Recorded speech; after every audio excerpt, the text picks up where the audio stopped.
What up? Welcome to another fun-filled episode. Maybe knowledgeable episode also. We'll see what that's like. I'm not sure. But I do know this will be a fun episode. And while Rhodesia thinks it is episode 200, it's not episode 200. It is episode 176 of the TFW podcast. That's Freaking Wrestling, the best kept secret in wrestling podcast. If you are a fan and you support, we appreciate you. We love you. Get the word out.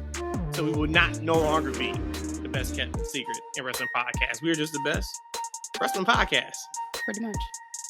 Rhodesia is here. You guys know that beautiful woman over there on Thanksgiving week. Happy Thanksgiving to anybody who's listening to this on Thanksgiving or on the weekend. Maybe you're out shopping. Who knows? I don't know. Do people really still shop like outside of like things you only want to get in a store, like clothes? People are always going to shop for clothes in the store. People are always going to shop for furniture in the store. What else will they always shop for in the store? Groceries. Well, actually, I'm laughing, right? Yeah, you're right. I'm laughing, but actually, in reality, a lot of people probably are doing it. Like for me, I do a lot of the shipped to where I order online and get groceries delivered. So that joke fall flat right back on me, right? Yeah, I mean, vehicles, you can say vehicles, but CarMax is a big thing, or I think it's called CarMax, right? Something like that. CarMax, whatever it is. So that's interesting. But if you are out and about, or maybe you're at work, rocking it out this weekend, or maybe you listen to it before Survivor Series, welcome. We love you. We appreciate you. I am your favorite wrestler talker out here in these streets, Matt, and we got a lot to talk about today. Almost so much so, toward the end of Raw, I'm like, damn, do we need to do just a Raw post show? It was that much to discuss from Monday Night Raw. But I think, of course, we got to start with, it was either between Paul Heyman's return and or CM Punk, but you can't have one without the other. So I figured we start with Paul Heyman returned on SmackDown like he never left. Everybody was happy and hugging and smiling, even though not one person asked the question of, dude, where the fuck you been? What happened? Why didn't you check on me? Why didn't you check on me? Well, no. Remember, he even called out and said, like, Roman hasn't talked to me or hasn't called me back. So when WrestleMania first ended, Heyman was trying to reach out to Roman. Roman was the one who went radio silent. So he probably got his feelings hurt and said, you know what? You gonna ghost me? I'm gonna ghost you.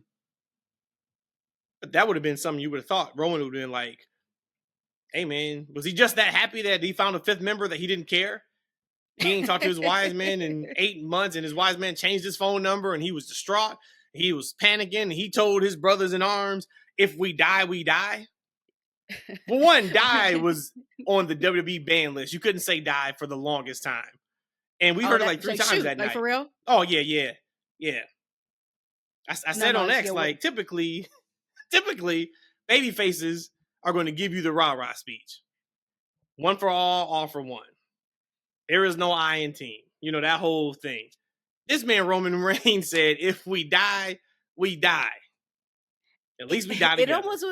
It was like, almost, how did we get here, Roman? Like, this was just like a match. Like, how we go from just like having a match to like it's real life to him. And I don't know if it was Jimmy or Jay. Maybe it had to be Jimmy just because of his character. But I know one of them, I was looking directly at them like, I wanted to see how their response was after that happened. Like, I don't know, even though that this is recording, if I was in that room, I don't know if I would not have been able to not laugh or something or reacted. Like, yo, boy, it ain't that serious. It's real life, man. Yeah, like, but it is though. And you know that wasn't part of no script either, because they haven't allowed that to be seen since. It could be on maybe like the full YouTube video, but Michael Cole didn't quote him. You know, Michael Cole good for quoting something that he never did. He reminded me last night of those. I know they were talking about some of the NFL analysts on the sidelines would make up halftime reports. Like they didn't talk to the coach because maybe the coach blew them off or whatnot. They would just make up the halftime report. And Michael Cole good for that. He said something last night, and we all was just like, Michael Cole, they never said that to you, man. That never happened. They told me back in catering that this is their 14th match in 26. It's like, no, they didn't say that to you, dude. They didn't do it. But shout out to Michael Cole. So Heyman's back. So let's take them separately. Let's take the Paul Okay. Heyman part of it first, and then we'll take the CM Punk part of it second, because there's a whole conversation with that. So just Heyman. How did you like his return? Were you surprised? Give it to me. Again, as far as a surprise, I think I was hit hardest with the surprise 2 SmackDowns ago when his phone number was disconnected. I think that, when he said call the wise man, I think I popped and screamed. And then when his phone was disconnected, that's when I was like, holy hell. So to me, I think that was probably my biggest shock factor. I knew after that point something had to have happened. Did I know that he was going to come out exactly in that moment right before Roman starts talking back to Solo? No. But I knew that he's coming. He's being foretold. So as far as the hypeness, I got more hype and got more of a pop out of me 2 SmackDowns ago. But when he came out, I don't want to jump ahead, but I was almost like he looked different. Like he looked like a different wise man. Suntan. Suntan. He didn't have the blue suit on. Nope, he did not have on a. Usually, I don't think he wore ties, yeah, but the button-up undershirt with the tie, that was not him. Like he looked like straight up Tim Allen out of Christmas with the Cranks. I think that was when he went tanning and got his Botox done all in his face and stuff. Yeah, like I was like, that's what he looked like to me. So immediately, I was kind of like, this is not the regular Paulie that I'm used to. Now, of course, after you told me and I was seeing on the internet who he looked like, now that's a whole different story. But in that immediate moment, I'm like, this ain't my Heyman. Like, what's going on here? But we got him. So I'll let you tell me how you thought when you first saw him at the top of the ramp. In that exact moment. Not when you had time to think about it, though. Before we even get to that, I was on X, and it was funny because the show maybe just started, or maybe it was, I don't know if the show just started or it was like a little bit before the show. And I was tweeting, and our guy friend of the show, Joe McIntyre, had tweeted me and said, I think we don't find out who the 5th member is until SmackDown or until Survivor Series. And when he said it, I was thinking the same thing. I'm like, that's probably best booking. And then when the promo started and Solo's going this whole thing of like, you don't have anybody, you're not going to have anybody, let's get together, we could take over. If not, you die where you stand. I was like, man, y'all really using dialogue today. Yeah. And then when he went to give Roman the microphone, I swear to you, I was like, oh shit, Heyman's now. And so I thought he was going to hit it, but he still had the microphone in his hand. So just that quick, well, it wasn't quick, it was a couple hours after we were tweeting. I'm like, no, you give the 5th member now. It was just something about that segment. And then, of course, he does it. He comes out looking great. Like I said, spray tanning. He was out here with the red and black colors. Typically, that man is in a blue suit. Not a black suit, not a red suit, not a white suit. It's a blue suit. And he did not have that this time. So, of course, my mind immediately goes to he's about to name the 5th member. And we're going to wait and talk about Punk after this. Yep. But after the business is done, of course, the segment was fantastic. The visuals 42 million views as of Monday night on social media, which kind of goes against a little bit of evidently what I think E said a couple pods ago. And shout out to E. He'll probably be joining us here in a little bit. He made a comment about, man, like, watching with a critical eye is different than what the masses think. Sure. I forgot what we were talking about. But what I will say, spoiler alert, the Punk... Should I stop listening? No, the Punk announcement was a little underwhelming for me. But then 42 million people felt otherwise. Of course, everybody who watched it didn't like it. But it worked. It absolutely worked. So, more questions than answers. Now it's just a matter of we know how fast this story has been going since Bad Blood to now. It's in fast forward. So that we may miss some of these pieces. But when does the conversation happen with Heyman and Roman? Of where have you been? Where have you been? Why have you not reached out? Why have you not reached out? Like, that's a whole thing that needs to happen. Do you think that we get that, though, on air? Like, do you think we're going to be privileged to see that? Or is it going to be more of like me and the wise men talk? No, the old Bloodline 1.0 story, that would have been drug out over 2 months on SmackDown. True. Yeah, like I want to see that because that's a big deal. Now they may just gloss over that and go strictly to Roman and Punk's story with Paul Heyman. They could do that, Mhm. but I'm like, damn, I want it all fleshed out, man. This man's been gone. Roman's been gone forever. Roman doesn't have a leg to stand on again with Heyman. Heyman Nope. was calling him. Heyman was crying to CM Punk at the SmackDown in Chicago, telling me, "Take me with you. Yep. Take me with you." Roman ain't nowhere to be seen. Roman's in this situation.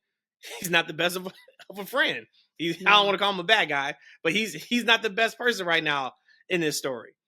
So you see that and you're like, okay, well, let's see that play out. And I'm just worried we don't get that part. Before we enter into Punk, and I guess, and I didn't go back to look. And this is one thing, a disclaimer about me, and I think most people who listen and watches know this about me. I don't watch I, wrestling. I don't remember wrestling, so I'll alter that sentence a little bit. I don't remember wrestling. I've been fortunate enough to watch so much wrestling, been to so many shows, been truly blessed by that. But a lot of the stuff I just don't remember.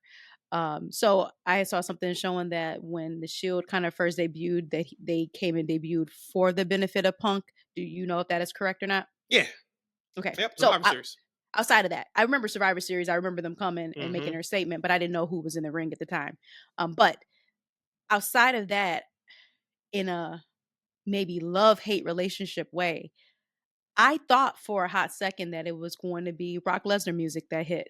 Like when we knew that we were about to get that who the fifth person was, deep down inside, I actually thought that it was going to be Brock Lesnar. And I don't know if it's because I had so much energy toward him, of me not liking him and me not wanting him a part of it. But I did think that for a hot second. In your mind, if you can go back at that moment before he came out, was there any chances in your mind that it could have been Brock? Of course, it was a chance because of what I said about the whole Brock thing. Of course, evidently they're not ready to touch that. And I do wonder too. You remember a few weeks ago when there was a lot of monster innuendos and comments on Oh Raw. yeah. That wasn't a lot. Seth said it, and then Cody said it. And I wonder if that was Yeah, just a yeah, yeah. temperature check to see. All right, let's see what the people think if we potentially bring Brock back. And of course, it was majority negative online, so they probably maybe they could have been like, all right, nope, not yet, because there's a reason why they both did that for sure. So of course there was a thought, but then I just kept thinking like, okay, what else could the answer be? Because for me, before we get to that, our guy Devontae Green. What's up, Devontae? He sent us a question. I think he resent it and told me he meant before WrestleMania. But he said, question for the pod. Heyman didn't have a tie on. He was dressed like Solo. Do you think he swerves before Survivor Series? But then he said, I think he meant to say WrestleMania. So does Heyman swerve Roman before WrestleMania? Hey Devontae. No. I think there's a mastermind, masterclass game going on of mind tricks, just like we'll touch on there with Gunter and Damian Priest. I think there's some major mind games at play here.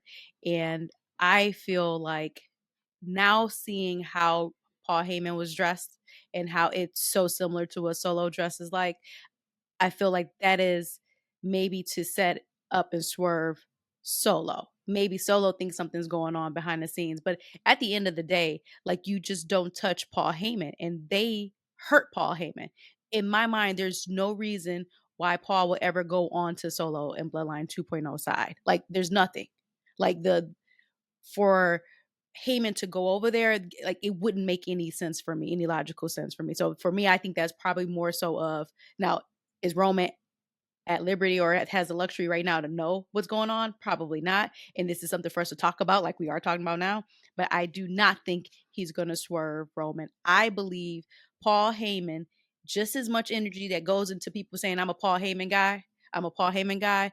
He is also loyal to his people. So whoever he aligns with, hell, even when this came up just recently, how he talked about how he was the best friend of CM Punk and he was this person of Brock Lesnar, the advocate. Like he's loyal to them. So outside of maybe Roman turning his back and ghosting him, I still don't think that would be enough reason for Paul to turn or swerve on Roman. Long-winded, but no. Yeah, the swerve is not going to be with Solo and Bloodline 2.0 minusing Rock out of the equation. We're about to see a major story here with Roman and CM Punk. Before he was ever a wise man. Okay, I see what you're saying. So do you think that's where Devontae was going? CM Punk was a Paul Heyman guy. And that necessarily wouldn't be a swerve because that story is going to be told. Right? So just say if Heyman went with Punk, we wouldn't call that a swerve unless the story is, oh, I'm not with you anymore. And then he, cheats for him in the match, which I don't see that happening. So no, I don't think he's going to be with 2.0 at all. Outside of anything that may have to do with The Rock, because that just doesn't make sense. We talked about logic gaps on the last podcast. That would be a massive logic gap. They would have to do a tremendous job of telling us the story of last time we saw you got put through the table, but then you now align with that set team. Doesn't make sense at all. They could easily tell a story about my tribal chief left and he no longer has a title, so he's no longer the tribal chief. You could say that, but to go with Solo, I don't see that. Now, The Rock, I don't even know if I see that either, but it's going to be fun to see how they continue, if they continue, with Roman and Paul Heyman. Because eventually you would think Paul Heyman has to turn on him. Heyman's turned on everybody that he's managed at one point or another, I believe. So it's got to happen, right? Or maybe it doesn't have to happen. So that's going to be the fun part of watching this play out. And again, I said I was never booking Bloodline. Here I go. But I don't think he will, though. When you look at just like who has the remaining longevity in their career and the heights of it, it's still over Roman to Punk. It's going to still be Roman. So why would Paul Heyman align with the person who is going to have the shorter end of the deal? I get what you're saying now as far as the question, as far as what sides. Hey, we got somebody on here. Welcome to the show. Thanks for having me. He said, thanks for having me like he's not part of the show. You're not a guest. Thanks for having me. I appreciate it. The question that was asked by Devontae on Twitter was, do we see Paul Heyman swerving Roman before Mania? And so I said no, but I was thinking along the lines of Solo and Roman. And what I've been enlightened is that more so of it being between Punk and Roman. So I still don't think so. Again, there's more money left in Roman's career than it is in CM Punk's career. And I just don't think that Paul is going to align with that. Now, maybe he can say, neither one of you, I'm not taking sides with either one of you, but I don't think he's going to swerve Roman. If he's going to like take Punk's side, I think he's going to straight up and be like, he's my guy first. Y'all want Big Daddy hopping in? Y'all throw me right into the fire? Well, you're Eshaun hopping in. I don't know anything about this Big Daddy. I did a great recap. I did a great recap. Yeah, and actually nobody asked for the recap either. I'm like, what is she doing, man? Why? But I just wanted to, because I didn't want him thrown in the fire. All you had to do was just give him 3 sentences. I want to be able to be like, hey, E. Question was asked, do you think a swerve is coming from Heyman to Roman? Oh, first of all, I want to say my mama called me Big Daddy. So my mama called me Big Daddy.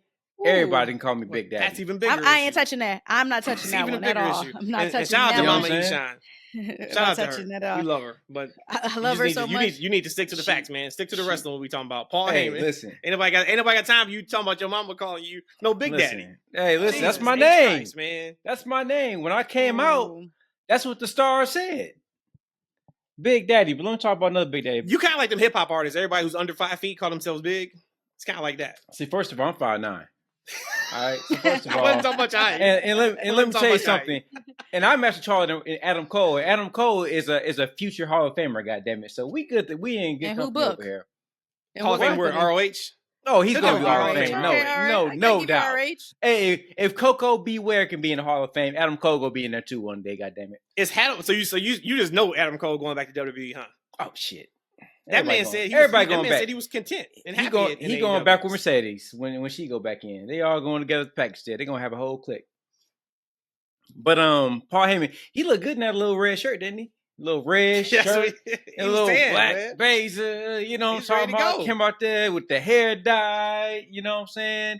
He was doing this thing. So, maybe there is something going with the Solo thing, but I would love to hear the explanation, right? They done put this man through a table, and he come back and he done flip the script. Like, only wrestling can somebody get hold on, like the little man next door, can somebody get their ass whooped? You know what I'm saying? And you come back and you join the team. You know what I'm saying? Like, it's only in wrestling can you do that. So if that were to happen, I would love to hear the explanation. I'm sure it would be a doozy if you were to have one. But I gotta be honest with you, it doesn't make sense, and I doubt it ever will be. But I like a heel Paul Heyman. I like a heel Paul Heyman. We haven't seen a face Paul Heyman in, I don't think, have we ever seen one in WWE? I think he's always been positioned as a heel, right? Yeah, for the most part. I mean, there'll be like a spot there or there with who need to be cheered, but yeah, he hasn't had a babyface run. But that's why this would be fun for him too, if they do it. It's just a matter of the legs on it, right? Like, it's just a matter of how far they want to take it. And if they actually explain that, I said it before you got on, like, the way they've been fast forwarding this storyline since Bad Blood, we may never get that explanation from Roman to Heyman of, hey, where were you? Hey, where were you? Why'd you let me? Why'd you leave me? Why'd you strand me? Where were you? Like, we may not ever get that. They may just go right into what I want to talk about next is CM Punk being the fifth member. So I'm not going to lie. It was a little let down for me because I'm just like, I understand completely. So this is not I don't get it. Believe me, I overget it. I understand the whole Heyman and Punk piece. I also understand, and what I had tweeted out Friday night is, I think we just got a glimpse of our main event on the first Raw show in LA, January 6th on Netflix. I think you go Roman and Punk. Some people even think that could be a main event match at WrestleMania. I'm still holding out for Roman and Rock. But I'm sitting there and I'm like, okay, outside of that, why is this a big deal? Maybe they treated it a little bit as if this was a year ago, like that day. Like, Punk hadn't been in WWE for a year. That was kind of how, like, they treated it. It was like, oh my God, the biggest coup of the century is CM Punk. I'm like, CM Punk's here. That's not that big of a deal in terms of that. It's going to be a great story. I'm not saying the storyline's not going to be great. I'm just saying, for me, it was like, out of all the options it could have been, that was the one that me personally, I was kind of like, all right, so this is what we're doing. Yeah. They got me there because when we were on here, we were really talking more so of the three common people was either Seth, Rock, or I'm losing the last or Cody. Initially, that's like 3 weeks ago. No, the three remember I actually gave you guys was Brock, Punk. Yeah. So it was actually this. It was what we got presented. So everybody was like, oh my God, I didn't see the CM Punk thing coming. It's like, listen to the TFW podcast. He was one of our options. Multiple choice. Like I said, I still didn't. I'm gonna reserve my comment what I'm about to say, just because again I'm not a huge Punk person. But it's just like, reserve your comment. Why have a platform if you reserve your comment? Because I don't want to bash him. Because he be representing for like the outside of wrestling stuff for me. I'm like, that's my guy. Okay, we got it. Like, what were you trying to say? What are you trying to say? You as bad as me. Y'all motherfuckers would not give something that is tangible, that is not positive. I give more. We already unless he's talking about AEW. That's the only time he want to shit on something. Oh no, he'll give the business by AEW. The only time you want to shit on something is if it goes against what you think. It ain't never your thought. It's what you think. And then you and E be going for 5 minutes. I'll be holding back and letting y'all go and reading Twitter to see if there's anything else to put into the show. To me, Punk is overrated. He's there it is. That was what I needed. So you people can chop up what I gotta say and put that out there. But no, for real. And you people is the people who produce the show. So you people. But for really, to me, as far as the storyline, like I said, I was already kind of sensitive to like even Sammy coming over, but I think Sammy earned the right to be Sammy Uso. But like that just to me just was not. I didn't see that. Again, I'm going to always stay on this train, on this roller coaster ride with the Bloodline. But for me, it's just not what I was going to expect. You mentioned that it was going to be Punk. I don't think in my three people in my head, I ever really thought that he would have been considered as an option. So first of all, I'm not Cat Williams, so I'm not gonna come on any platform and dish my people. All right, so I'm not gonna go on any platform and go off on black athletes. That's my only thing. You got to be blamed. That's the only thing. Outside, and if we get to a certain point, we gotta talk about it.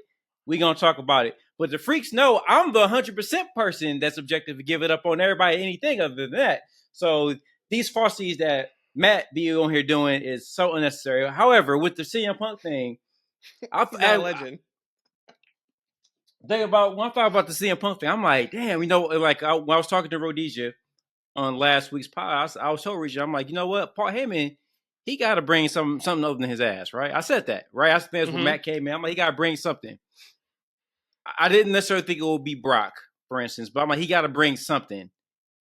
And he brought CM Punk, and I don't know why I didn't think about CM Punk. And you asked the question, is that a big deal? Of course it is. Anything's a big deal when you're promoting, right? And you got a big name. CM Punk is one of the most popular people in that company who's been gone for some time. For him to be on the team with Roman Reigns, another big babyface name, of course that's a big deal in that universe, and you got to make it so. So to that universe, that's an absolutely big moment. And I think it is groundbreaking because he's a top merch seller. He's a top guy. I think that's great. I'm interested in seeing what's going to happen with Seth because I feel like he and Seth got that little bitch assness to him, right? To when he sees somebody with something that he didn't want, all of a sudden now he wanted. You know what I'm saying? He's not the type of dude that hey, I ain't want to be on the team before. I want to be on the team now. Like, right, he's like one of them type of dudes. Now he gonna here it is on SmackDown. He gonna maybe try to get in there unless, Bronson really took him out, right? He didn't seem like he got taken out on last week's show. No, he walked off on his own, remember? He walked off on his own, yeah. So maybe on SmackDown, he comes in there and says, like, maybe I need to be part of the fight. I don't know. But maybe this is something that might kind of, again, the CM Punk might have something. CM Punk might have something like, look, you want to come help your boys. You want to come help your boys. I had to come to War Games to do what you wouldn't do. Like, right? So that maybe something that can kind of dude, I hope not, man. You talk about logic gap. So you never wanted to be. You said I never want to team with this man as long as I live, and then just because Punk teams with him, now you're like, hey, I'll team with him. Yeah, I don't think you want to kill him off like that because that's killer. Hey, some dudes is real petty. Like he seemed like a petty dude like that. Not like us. You can't do it. Yeah, can't do it, man. Won't do it. He seemed like he got a little Drake in him. He seemed like he got a little Drake in him. Oh wait, Drake. He seemed like he got a little Drake in him. Man, so the CM Punk part. It's going to be tremendous after War Games. I'm talking about just the War Game. I'm talking about when you're talking 5-on-5. That's what I'm sticking to. I'm not sticking to any of this incredible storyline we're getting afterwards. Because if you go back and watch on SmackDown, you could see Roman telling CM Punk, "That's my wise man," and CM Punk says, "We'll see about that." It's already there. That's going to be so much fun. So hopefully people understand what I'm talking about when I say, like, for me, underwhelming. It was him being in that match at that particular time, and the way they just acted, they treated it like this was his return to WWE.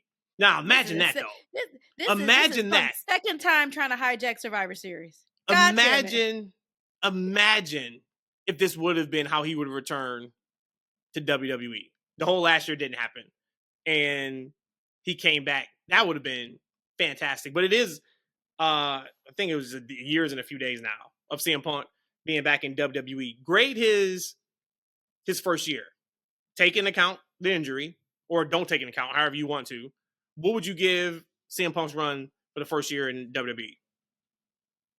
I think you would have to pull out the injury because outside of somebody like Rhea, who was injured for quite some time and was still on every episode, even on SmackDown and Raw, you kind of got to pull out the injury. I'm going to say that he probably had a solid A because every time he had, outside of a couple of his ring mic times, I was kind of like off with it because I think he was trying to figure out who he was. What's a ring mic time? Talking about when he's in a ring talking on a mic.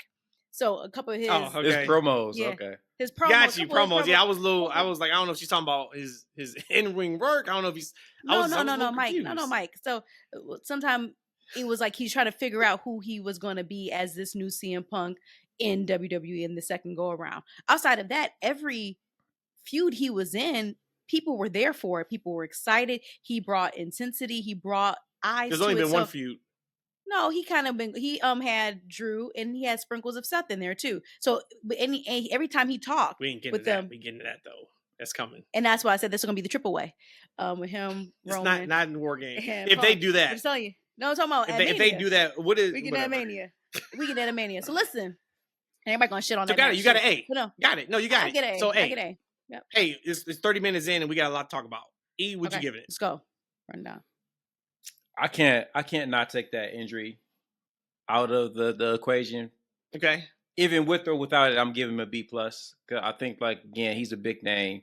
Like, you know, the crowd, he gives a crowd reaction. I think that his promos for about a good, I'll say about 6 months he was a little rusty. As I totally agree with Rhodesia, saying he's kind of trying to find himself in WWE, which is kind of strange because he's kind of been back wrestling, cutting the promo for a while, but I think he's trying to find his voice maybe as a WWE babyface. I'm not sure, but it took him a little minute. He wasn't the CM Punk that I remember when he first came back. You know, he wasn't that pipe bomb guy, but again, he's a little bit older now, right? Ring work, he kind of had to work himself into, I think, where he kind of was, right? Because at the end of the day, he, you know, wrestling wise, he's not in life, in real life sports. Okay, yeah, 44, 45 is old, right? You know, as a basketball player, LeBron James at 40 doing what he's doing, he's old, right? But in wrestling, like you're ageless to a point, right? Like he wasn't AJ Styles in there for a little bit. So he's starting to figure it out. He's doing all right. Again, big name. I give him a B plus. That was sounding more like you would have said like a C minus or a D. You were hard on that man. But Rhodesia also say he's not a legend, so I guess we look at when did I say that? when you finally said, okay, I got something to say. No, I said that he's overrated. You did.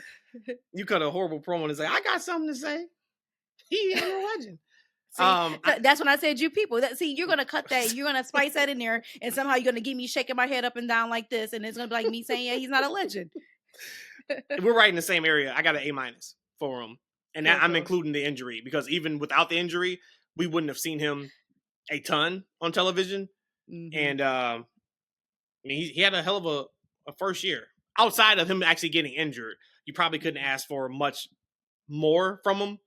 You think about what he did with putting, along with Drew, the Hell in a Cell back on the map of being an actual dangerous match in WWE.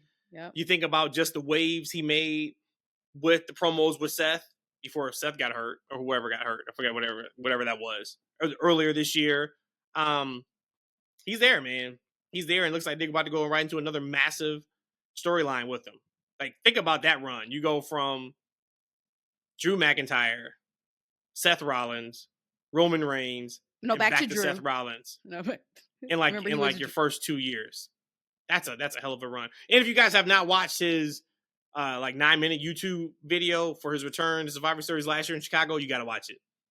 It was just fantastic and incredible just to see him get into Gorilla as late as he did and shaking everybody's hand and seeing that nervous energy on him before he goes out there, and then everybody, kind of just congratulating him and meeting him backstage afterwards. It was something really, really cool to watch. So here for that. Of course, we'll do our War Games predictions at the end of the show.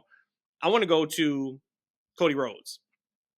I don't think I said it on the show last week, but I thought his promo 2 weeks ago on SmackDown was his best babyface promo since being back in WWE.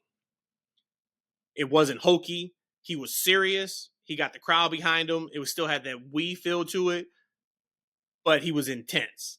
But it wasn't so intense where he came across as a heel. I thought that was excellent, and he damn sure may have cut his second best promo this past Friday on SmackDown against Kevin Owens. I was going to put it just right below the week before. But yeah, super strong to the point where my notes on this, like I said, there's like 20 things we should talk about today on this pod. Under KO and Cody, I'm actually excited. Like, I'm really excited about this. Right? Yep. Mm-hmm. And I was the main one out here, and I was like, I don't want a KO heel turn. I don't want a KO heel turn. Because I thought they would have did the regular wrestling trope of just he turns heel, and now he's back to being the prize fighter Kevin Owens. And really, you can argue that he's been 100% right in his heel turn. So it's not just he turned heel and now he's reverting back to just being an ass to be an ass. No, there's segments of that crowd is looking at his promos and his actions like, hell yeah, he's right.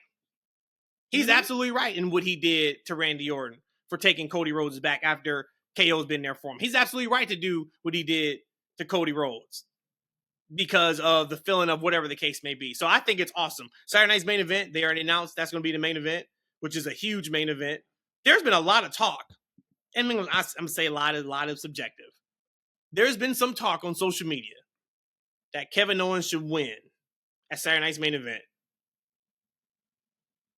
What would you guys think about that? If Kevin Owens beat Cody Rhodes for the championship at Saturday night's main event. Not to say he can't get it back. He can maybe win it back next month. But just the moment of him losing, are you here for it or no? Probably not. I probably wouldn't want to see him lose it because in my mind, just of what you just said, I know he would then be dropping it again really quickly. And like that just wouldn't. No. So no.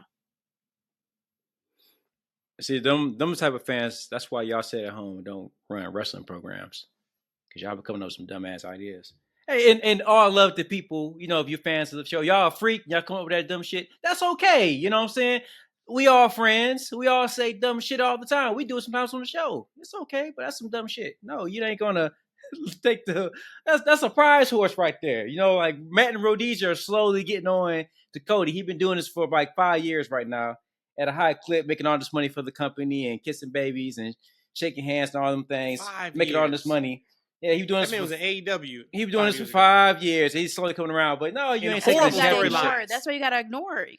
You're right. My bad. You're right. You gotta take the championship off of him for what? To give KO the title briefly? This to give? Nah, you don't need to do all that. Nah, you goddamn it. No. So question. Why not? Why come? That's a legit question. Why come? Why not? Say if the story is KO wins because nobody thinks he's going to win. Because why does Cody have to win? And I say that because this isn't a WrestleMania match. He loses the title at Saturday night's main event. Maybe he wins it back at the Rumble. Maybe he wins it back at Elimination Chamber. Now he's a 2-time champion. Like, is the thought of, no, let's not do that only because we've been spoiled by Bianca's long title reign, Roman's long title reign, Rhea's long title reign, Gunther's long title reign, that it has to be a long title reign to matter? That we can't do the Charlotte Flair approach and Sasha Banks approach where they flip-flop titles every single week? The truth is that nobody thinks that KO is on Cody's level. So that would be beneath Cody to lose to KO. Now, that could be the reason why, in fact, he does lose is because he underestimates him. But I think ultimately nobody would be like KO should deserve or should win over Cody Rhodes. I agree. Good thing, Rhodesia. But you weren't around back here for this one. This ain't a shot at your age on this one. You actually didn't see this stuff. That's like Hulk Hogan losing against the one-man game back in the day. Or Hulk Hogan losing to Umaga back in the day. No. Slow your roll, Matt. Because you don't understand what Matt is. You don't understand what Cody, which you do on this show every week. And don't stop saying my name, E. I'm cooking right now. Get out of my kitchen, okay? Cody Rhodes now. Did you really just say one-man game is the equivalent of Kevin Owens? Did you really just compare those two? Pick one-man game to Kevin Owens. Hey, pull your pants down, spread cheeks, pull anything out, and it's the same thing. It don't matter. Pick anybody out of that. It don't matter. Pick any of them guys. Pick any of them people. Right? Pick anybody out your ass. It don't matter.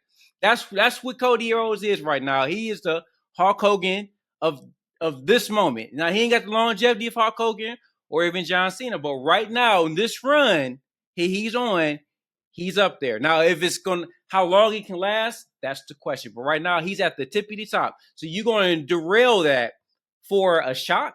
Why would you? That's not good business. Don't slow that down. Don't slow that down until it's time to get down.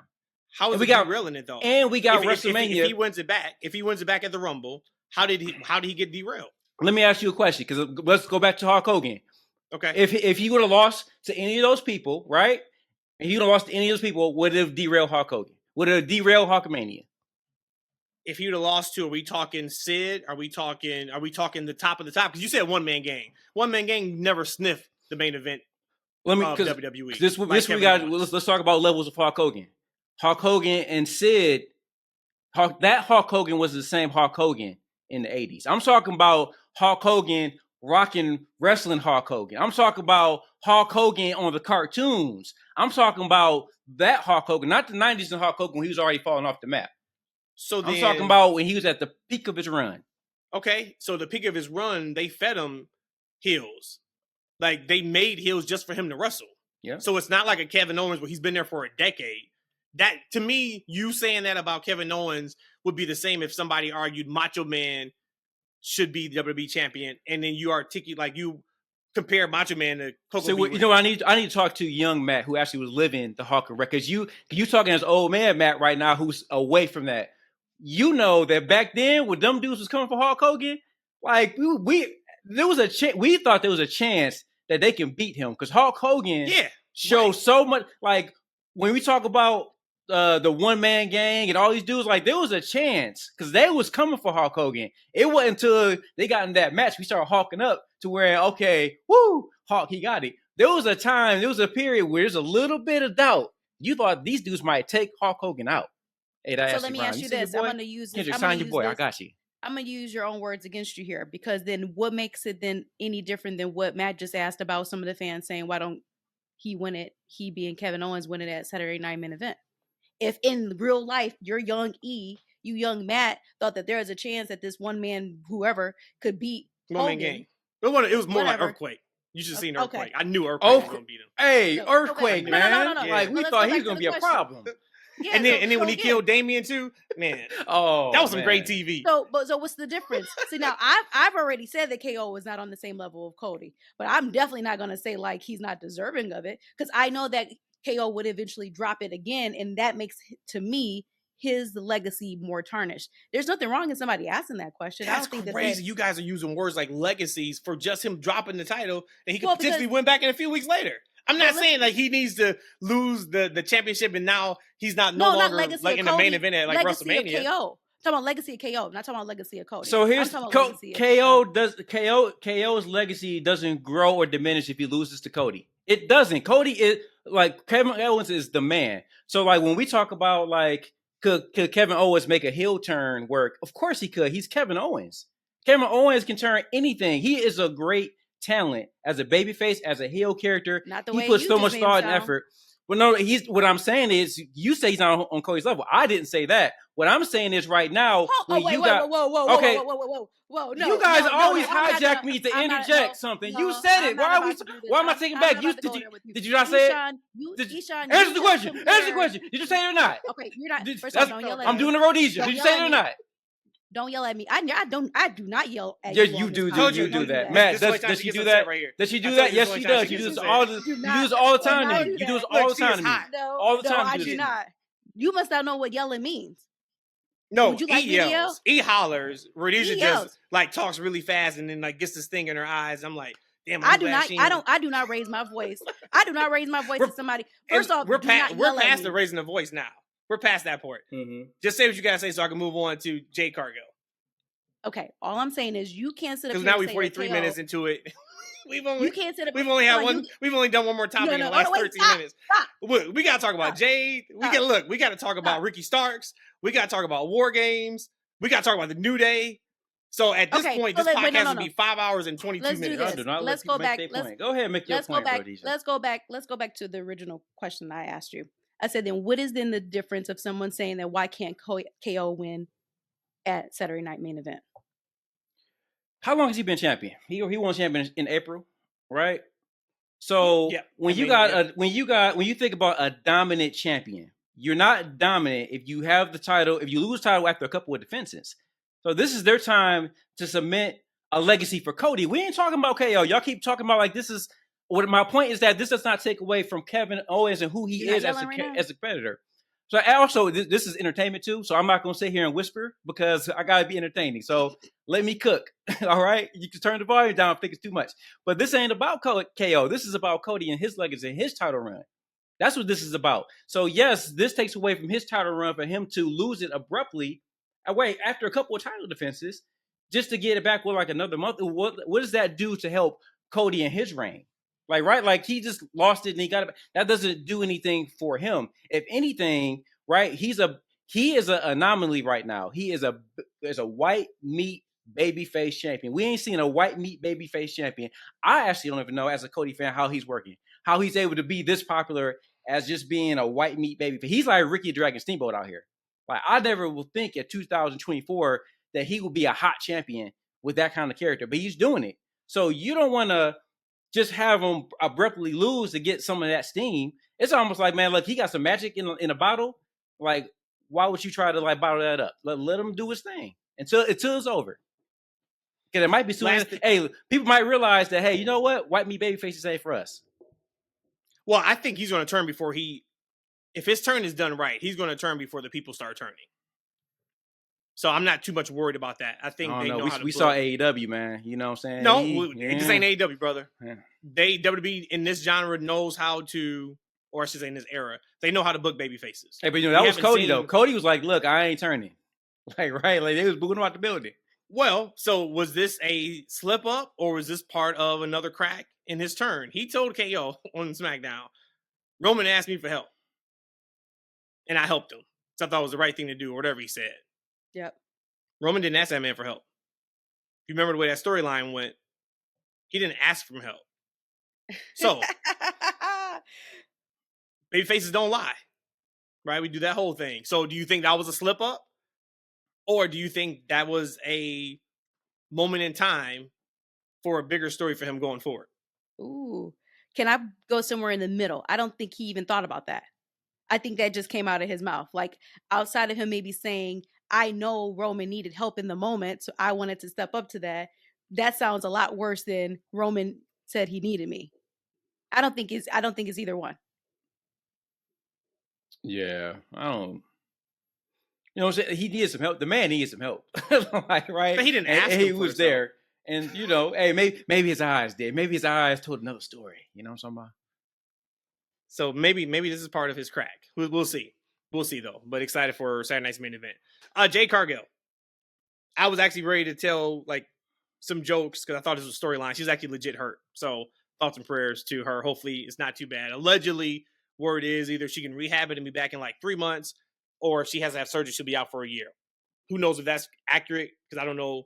They said it was like a neck injury. But before we knew it was serious, I saw somebody put up a tweet and I actually laughed out loud. They said they had the picture of her laying on the car. They said homegirl found out she had to do more than a pump kick in War Games. And I was like, yo. Said I couldn't do it. But before we knew this was a legit injury, our guy Joe Davis on YouTube had said to us, Rhea finally got her dream War Games match, or a team of her, Bianca, Jade, and Io, despite my concerns of Jade being in this type of match. This match is easily the biggest match of Jade's career, and this is the first time I have actually been interested in a Jade match in WWE, so I'm interested to see how she performs in that type of match, keeping it positive. I just wanted to still read that because that was where he was at before Jade got hurt. Now, Jade's hurt, she's out. Looks like if you watch Raw, looks like it's going to be Bayley now. Thoughts, and maybe just thoughts on who do you think pushed Jade to try to kill her? Well, first off, they did more than push because she also had like a black red eye. At first, before we saw what happened later on in the show, I thought she sabotaged it. I thought Jade did it herself. I thought she just didn't want to be a part of it. That was my original thinking. After everything played out, the rest of the show, I don't know. I really don't. I don't know. I mean, the rumor is Charlotte. You thought she jumped and put herself in the car? No, I think she probably set the stage up. Somebody could set it up. Oh, so you're saying you don't think it was real? I don't think it was real. When I first saw her laid out, and I saw her looking like Black Widow from Avenger, not Endgame, but was it whatever the one before the Endgame came out? I'm like, okay, Infinity War. I'm like, that looks a little bit too perfect. Yeah, the legs and everything. Everything. So I'm like, yeah, she set this up. You know, I actually had a thought for a split second. I'm like, man, what if this is some type of setup? But I'm like, that's really far-fetched that it would be that she will land. Because, like, here's the thing. I ain't about to throw something against a window like then perfectly lay on against it. Like this might be some glass, somebody cut me, and now I got to fake like she got to pretend like she an actor. That's I mean it's wrestling, right? So it's a little bit of a stretch in everything we do there, but that was a bit much. I had that thought for a second too. Shout out to this one guy. I meant to send to you guys. Somebody had like a video of Jay getting beat up by Charlotte in the backstage area, and they kind of replayed it through WWE 2K type of thing. But it was Charlotte the whole time. Charlotte beat up Jade. That would be interesting. I don't know why she would just single her out. You know what I'm saying? And so who knows, right? I have no idea. It's interesting to see where it goes. I think it's interesting that they took her out. I'm just thinking like, damn, where's this gonna go for my dream match with Jade and B at WrestleMania? That's not happening, man. Told you that already. I told you it's gonna be Bianca and Rhea, and we got that. Triple H will tell us every few months. He's gonna tell us every few months. Did we? I felt redeemed already. I told you it was gonna be Bianca. Maybe I didn't. Yeah, I said it on the pod. I know I definitely said it on social media. This is gonna be Bianca and Rhea. This is the match we've always wanted for a very, very long time. After it was Rhea and Charlotte, next up was Bianca and Rhea. We somehow, some way are getting that at Mania. And good luck for not that being that main event. And it won't be because Cody's going to be involved. But if it's another women's match, the main event, it ain't one like that. That's the one. We talking about though some new energy. Whatever they drinking in that Montez Ford Bianca Belair house, man. Between Montez Ford main event match and how good. Look at my guy. Like for real. Like I was gonna talk mad junk about you because you blocked my husband, but you still good people. And then Bianca Belair with her grill in, and she's like, "All right, so since this is the Rhea team," and then she hit her with a great leadership. Like I love this. Like give me this from both of them. BOF of them. So then you really didn't think about who it could be. You said Charlotte may be okay, but. When you saw it after you realized, oh, this isn't a setup herself. She's not setting herself up. Because that did cross my mind too. I was like, maybe she's doing this to like make Bianca like, whatever. You didn't think about who it may be? I didn't put a lot of thought because, like, to be honest with you, I don't think it'd be anybody big. Okay. Because I know you guys don't want the Jade and B, but I just feel like Jade is naturally a heel. Like her character, her presence, everything about her is main event heel to me. So I'm just not that interested. Well, I don't think that I think they have to know that too, that she's going to be the next big female heel for them. I don't think you want to introduce another big heel just to kind of, now she has to deal with that on her way to being here. Cause like to me, I know maybe we want to get to Rhea and Bianca. I feel like there's still time for that. I still want to see these superpower women go at it. But I also want to see a female, I want to see a heel Bianca. I'm a little conflicted in my mind. Like I love to see a female Bianca. I thought that Bianca in NXT with all that piss and vinegar that she showed, that attitude, we haven't seen it on the main roster yet, so I would love to see and experience that. So I'm a little conflicted with where I want to go. I don't know, guys. I don't know. I'm a little conflicted. Was Naomi? Did Naomi have a alibi? She said she was doing something, so that's one of the things, right? But you know what? I don't want her. We seen a. It doesn't make Naomi. Sense. Yeah. It doesn't make sense in this story. She was your teammate in War Games. Yeah. Why would you hurt your team by being down 4-5? So that didn't make sense. So I don't want it to be her. I saw the thing about Charlotte, and I was like, okay, that would be cool, but. Damn, Charlotte, that would be really mean for no reason. Yeah, they had the face-to-face before Charlotte went out, but like to throw this woman, like that was somebody who was like dastardly, who didn't give a damn about then it had to be Jade. Life and nothing. But that could be and look, that could be a Charlotte, right? She just, hey, look, she's running out the mouth. Charlotte's a nasty heel. Bitch, you got to go, right? Like it could be one of them things, crazy. And they can kind of go into a feud. But I just feel like her next thing, I feel like Jade. In order for her to kind of shut the naysayers up, I feel like she needs to be in her right role, and so she can kind of glow in that role. Because like everyone who keeps talking about her ring work, that's not ever going to be her strong suit. Her strong suit is her star power and charisma. And I feel like once she becomes that heel, I feel like that's going to speak volumes and it's going to put her in the right role. And then at that point, she ain't got to really sell people too. She's going to be doing her power move thing. So I'm ready for that version. And we say it with everybody, but imagine Heyman with her. You talk about a heat-seeking missile. Boy, oh my God. But I was going to say, like, what we've seen with this regime, there's always a plan for everything. But I do wonder if this is one of those, let's run the angle, we'll figure out the whodunit when it's time. Because they could make it make sense. Right. Yeah, I do wonder if it's that. They don't know who it is yet, but we'll figure it out when we need to get there. And we can make it, because they wanted to, they could make it Bianca.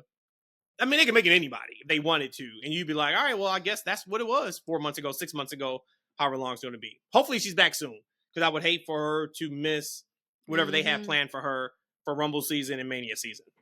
Yeah.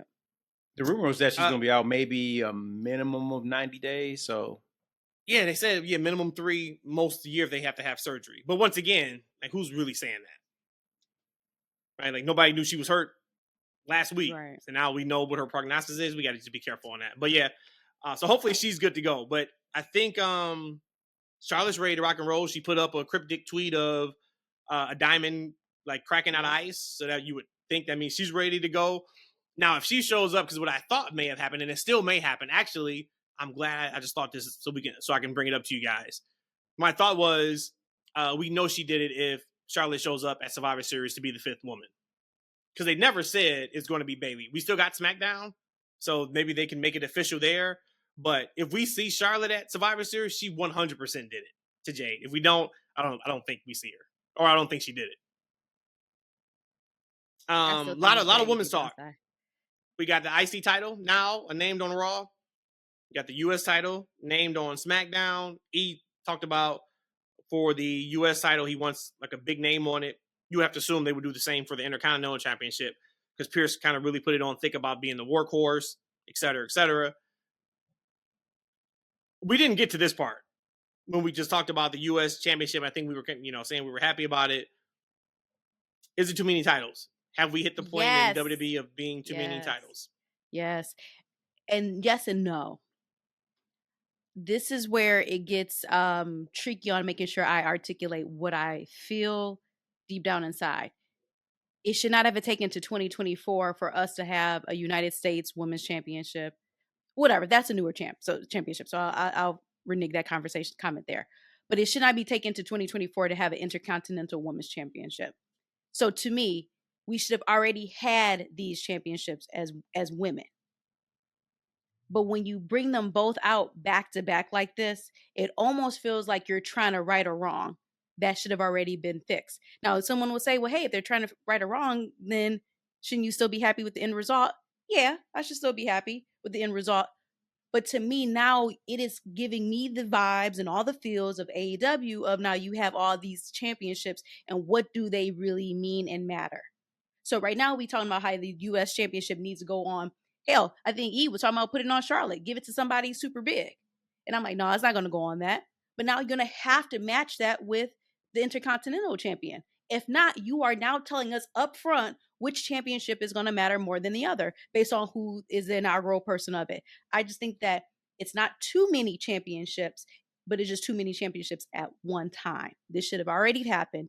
And if you're going to do this, don't just say, all right, here you go, women, here, take it all.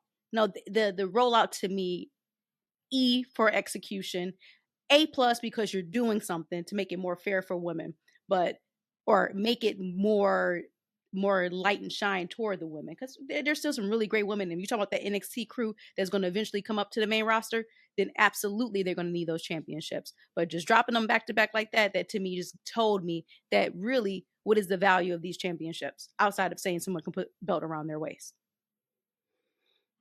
Yeah, I get what you're saying. I kind of feel like I like that they did it, but I think it's too many championships, to be honest with you. And I don't like, they give the women a fair amount of time on the show. I don't know if they're giving enough time for 2 new championships on that division, which I think has been kind of weak for the past year, to kind of shine. Outside of a couple big names on each show, I mean, a lot of the other girls just don't matter. And I think some of them is just a star power thing, man. Like a lot of them are beautiful women, no doubt. But like even when they come, like man, when Laura Valkyrie and the Party Girls are on the segment, man, I'm like, dang, them girls just ain't got it. Like it's not too late for Laura because she still knew they could do something with her, but were they gonna give her the championship? Like, right?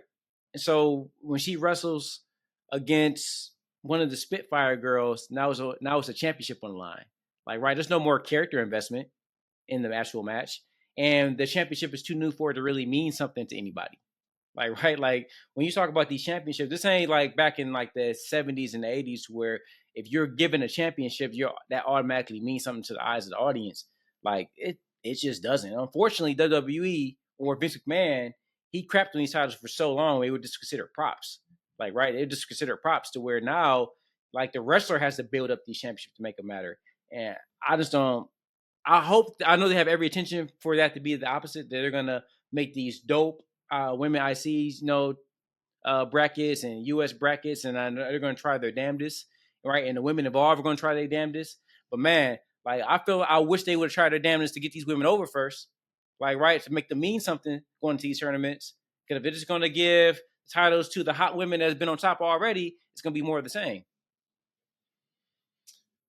I do wonder. I'm sorry, Matt. And I mean hot. I mean not hot as looking. I mean hot like as in popularity.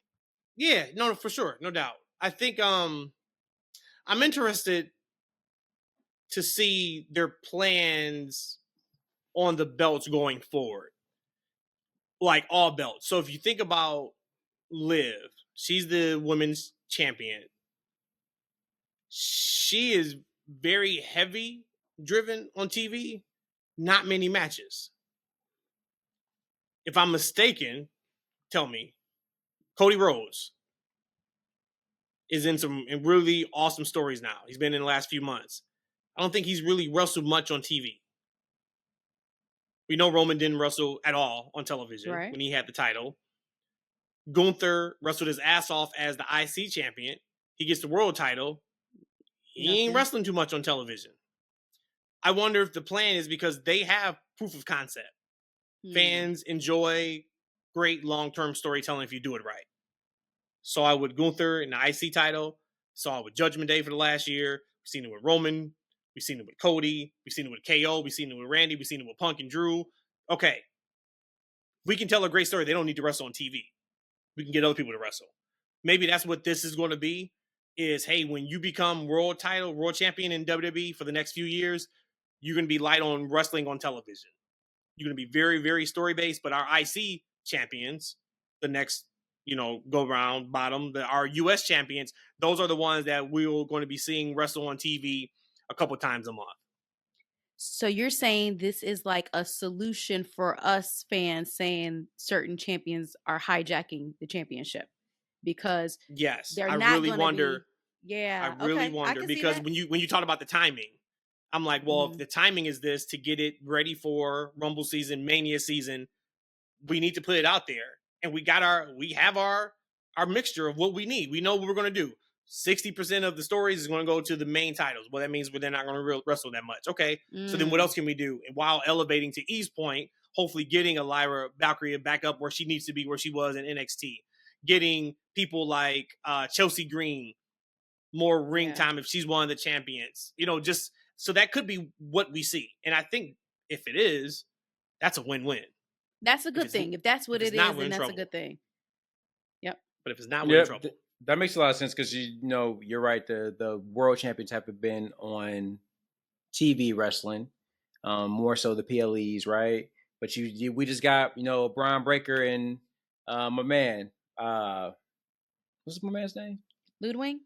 I want to call him Ludwig, but I don't think is that. No, that's right. Though? Ludwig Borga. Remember Ludwig Borga? It's not Ludwig Borga though. That's what I want to say Ludwig Borga. It's Ludwig, right? It's not Ludwig Borga. It's Ludwig. Is it? Yeah, W is pronounced like a V. Okay. Ludwig Borga pops in my mind every time I see him.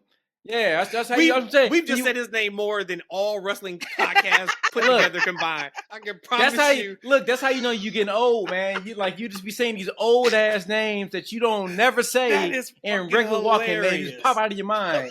like these old names, right? Like just crazy. But no, you got that's a good point though. That's a really good point to make. That you're because I would have rather them come out with a new championships. The women's television championship or something like that, right? That's what this title is. It's a title that's there's something different other than a men's spinoff title, right? This is a completely new thing for women, right? And that's what it's about. And that's what I kind of liked, and I thought they were going to do in AEW with the TBS title and the TNT titles. This was their version of the television championship, but it kind of wasn't, right? But but I think that might have been the original. Well, you never know with them, but I thought that was the original idea and the concept. You gotta relax, man. I would like them to do maybe that in WWE, right? Make a new original title just for them. But this is the purpose of it. Maybe this is their television championship that you see on their championship, right? Because like on Netflix, you're gonna see championship matches being defended, right? Maybe it doesn't have to necessarily be the World Championships or the Undisputed. Now it could be the the Women's IC or the US. But if this is becoming more like UFC, not saying that is their vision. The welterweights, featherweights, that's probably boxing. But point is, those titles are named the same for men and women. It's just, in their case, it's a weight class. So the last time we got a inventive women's championship in WWE, it was called the Divas Championship, and we don't need to go down that road. I think I might like the U.S. Intercontinental Championship for women, especially Intercontinental, and especially after like this run with Gunther, because he brought so much prestige back to that title. I don't know if I would want like a Netflix champion title. I don't know if I want that. I think I probably like it being U.S. Intercontinental. I just don't like that they both dropped at the same time. But I'll allow it if that's the whole point of this. These are the championships we'll be seeing weekly on TV being defended. Whereas the main championships are the one that's your PLEs. I can be okay with that. Yeah, I think I like the name because there are little girls who have watched wrestling and now they could be adults where they could only dream about winning the Intercontinental Championship. Mm-hmm. They grew up watching John Cena on SmackDown, and the U.S. Championship was what they dreamed of having in their hands. And now they can say, so yeah, I get E's point about starting a whole new thing and new legacy, but Bayley's probably already back there like, hey, yep, that first ever IC women's champ, like, that's hey, let's go. So give it to Natalya. You say yeah, workhorse. She tweeted. Say workhorse. Is she even with like, WWE right now? That's my girl, actively? Friend of the show. Love me some Natalya, but Natalya. What's up? But is she actually active right now? Yeah, she's taking time off. No, she's taking time off but no, she's active because they're not putting her on TV. Got it. Yeah.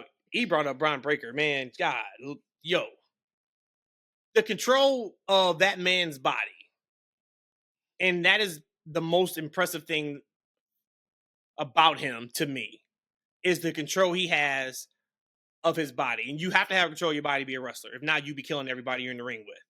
But his control to be able to run as fast as he does and stop on a dime and not kill himself or the wrestler he's in is hard enough. But for him to do that spot he did on Monday night, where he just ever so slightly lifts his body so the table doesn't impale him. Like his ribs should be broken and pierced. Incredible.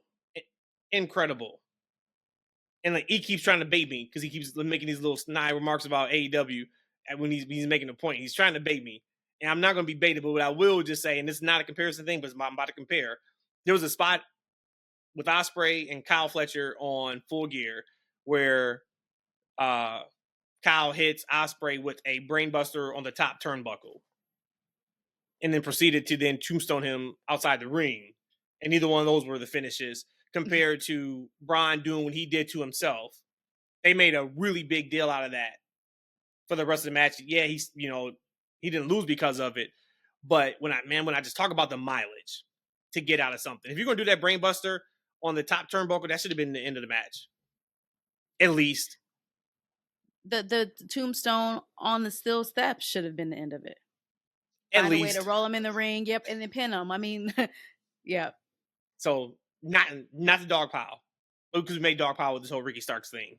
But before we get to Ricky Starks, E, I'm gonna throw it to you because you are absolutely the biggest New Day fan between the three of us. You have bought the Bootios, you have bought the action figures for your kids. You have been locked in to the New Day. New Day 20-year anniversary, it's 10 years. Anniversary, 15 years, 30 years, is Monday on Raw. Fantastic, incredible segment between them two. And I'll give you why I thought it was so awesome after E talks and Rhodesia talks. What do you want to see, being a New Day fan? What do you want to see happen next Monday?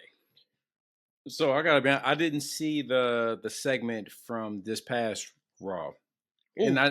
And I saw the video clip they kept playing. I intentionally tried to stay away from it so I can watch Raw.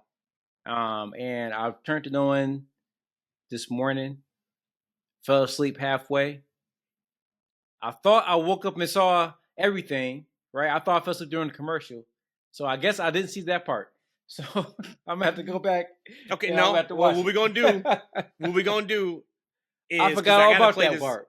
Because I have to get your thoughts on this. So you won't have the video so this after a match, New Day loses, and then this happens. So let me just get to. So they're storming backstage right now. He's upset. Him being Xavier is upset. And now they're in Gorilla. What are you talking about? What is this, man? What the hell was that out there? You're wrestling like garbage. Are you going to help me at some point? I'm wrestling like if I was garbage, what were you? You talking about help you? Have I not done everything but help you? That's all I've ever done. Did I not give you my Intercontinental title shot a couple weeks ago for you? Matter of fact, when you were King of the Ring, I was on bended knee, flooding your damn cake. I did that for you. And what did you do with those opportunities, by the way? You fumbled the title shot, and you fumbled the crown. There's a reason that E and I never let you call the shots, man. Because you're too reckless out there, man. You take too many unnecessary risks. Unnecessary risks out there. Shut up and let me talk for a second. Unnecessary risk. I remember when you were too terrified to take any kind of risk, and that's exactly why you couldn't get a shot at the heavyweight championship until I came along. And I took those risks for you, Kofi. I'm the reason you became champion. You're the reason that I became crowd ain't champion. no good. Nah, man. No. I was a Hall of Famer when you met me. That's why you asked me to be a part of this group, not the other way around. Don't you ever forget that. And you, of all people, shouldn't be talking about championships and titles because last time I checked, you still haven't won a single championship by yourself, now have you? Good. Do you know why you have never been a world champion like me and like E? It's because you have not been good enough. And that is not my fault. Good enough, huh? I was good enough to fight for you, wasn't I? I was good enough to take your beatings for you, wasn't I? I was good enough to believe in you, wasn't I? Just like they believed in you. And what did we do with that belief? We turned it into Kofi Mania and we handed it to you. And what did you do with that, Kofi? You pissed it away on a silver platter in 6 seconds to Brock Lesnar.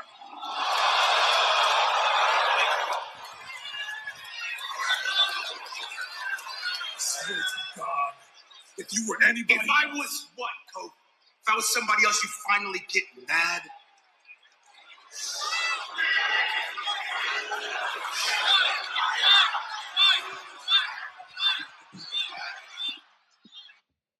So there you go. And they walk off and say, I'll see you next week. Man, them dudes on some girls out there going back and forth. I love it, though. It's good drama. It's good TV. I want to see Big E come back and make this right. That's what I want to see. I want to see Big E come back and make this right. Because I'm going to go ahead and say what it is. If they were to split, like, right, Xavier is being very, very aggressive, right? He's very heelish in everything he's been doing over the past several weeks, right? What's his ceiling? Mid-card, maybe? All right. Like he would be lower than Chad Gable, right? So you think them being together is going to make them main eventers again? Keeping them together? I think the New Day with Big E, they have a place, a big place in the tag team division to keep continuously be on television. You know, like R-Truth, right?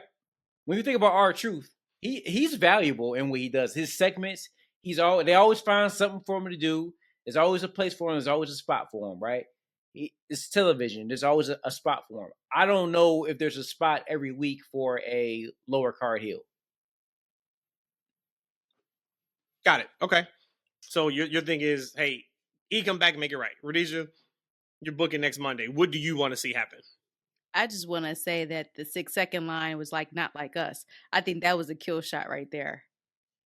That was the absolute kill shot. That, to me, we talk about a couple of things this year that deserve like an Oscar or a Grammy or whatever you want to call it, an Emmy award. That was it. When he did that and Kofi didn't like swing on him or something like that, like bravo to them. But you said next week Monday comes. Do I have to say that Big E's coming? Oh, I guess he has to come if this is their 10-year reunion. I just think that they said some things to each other on Raw that you just can't come back from this soon. Yes, time heal all wounds, but I just don't think that at the end of this coming Monday, they're going to hug and still be together. They could be hugging, they go their separate ways. I just don't see them staying together after Monday, with or without Big E's intervention. So is that what you want to happen? Probably so. Got it. Yeah. But Big E has to be there. What I don't want to happen is Big E just comes back and says, hey guys, don't forget power positivity, and they leave as baby faces. I don't want that. Because that's nothing new than what we've gotten for the first 10 years. So I do just want to put them over for being together for 10 years. That is tremendous. And what is even more tremendous is, like I said, Odyssey Jones tried to derail this story. And you couldn't do it, Odyssey. The universe still wants us to see this New Day story. Big E, well, not really Big E, but Kofi and Xavier have been instrumental in this story. This is the story they wanted to tell. And respect to WWE for allowing them to tell this story. Respect to WWE for slow walking this said story. Because this has been going on for months now. 2 months, yep. To give them their own episode. To have that foresight. And say, hey, the culmination will be on the show where we have Big E come back.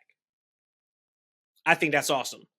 I think it is also, it shows respect for them. And I think it shows, can't remember the word right now, but that was the first time it was ever mentioned on WWE TV about Brock Lesnar beating Kofi the way it happened.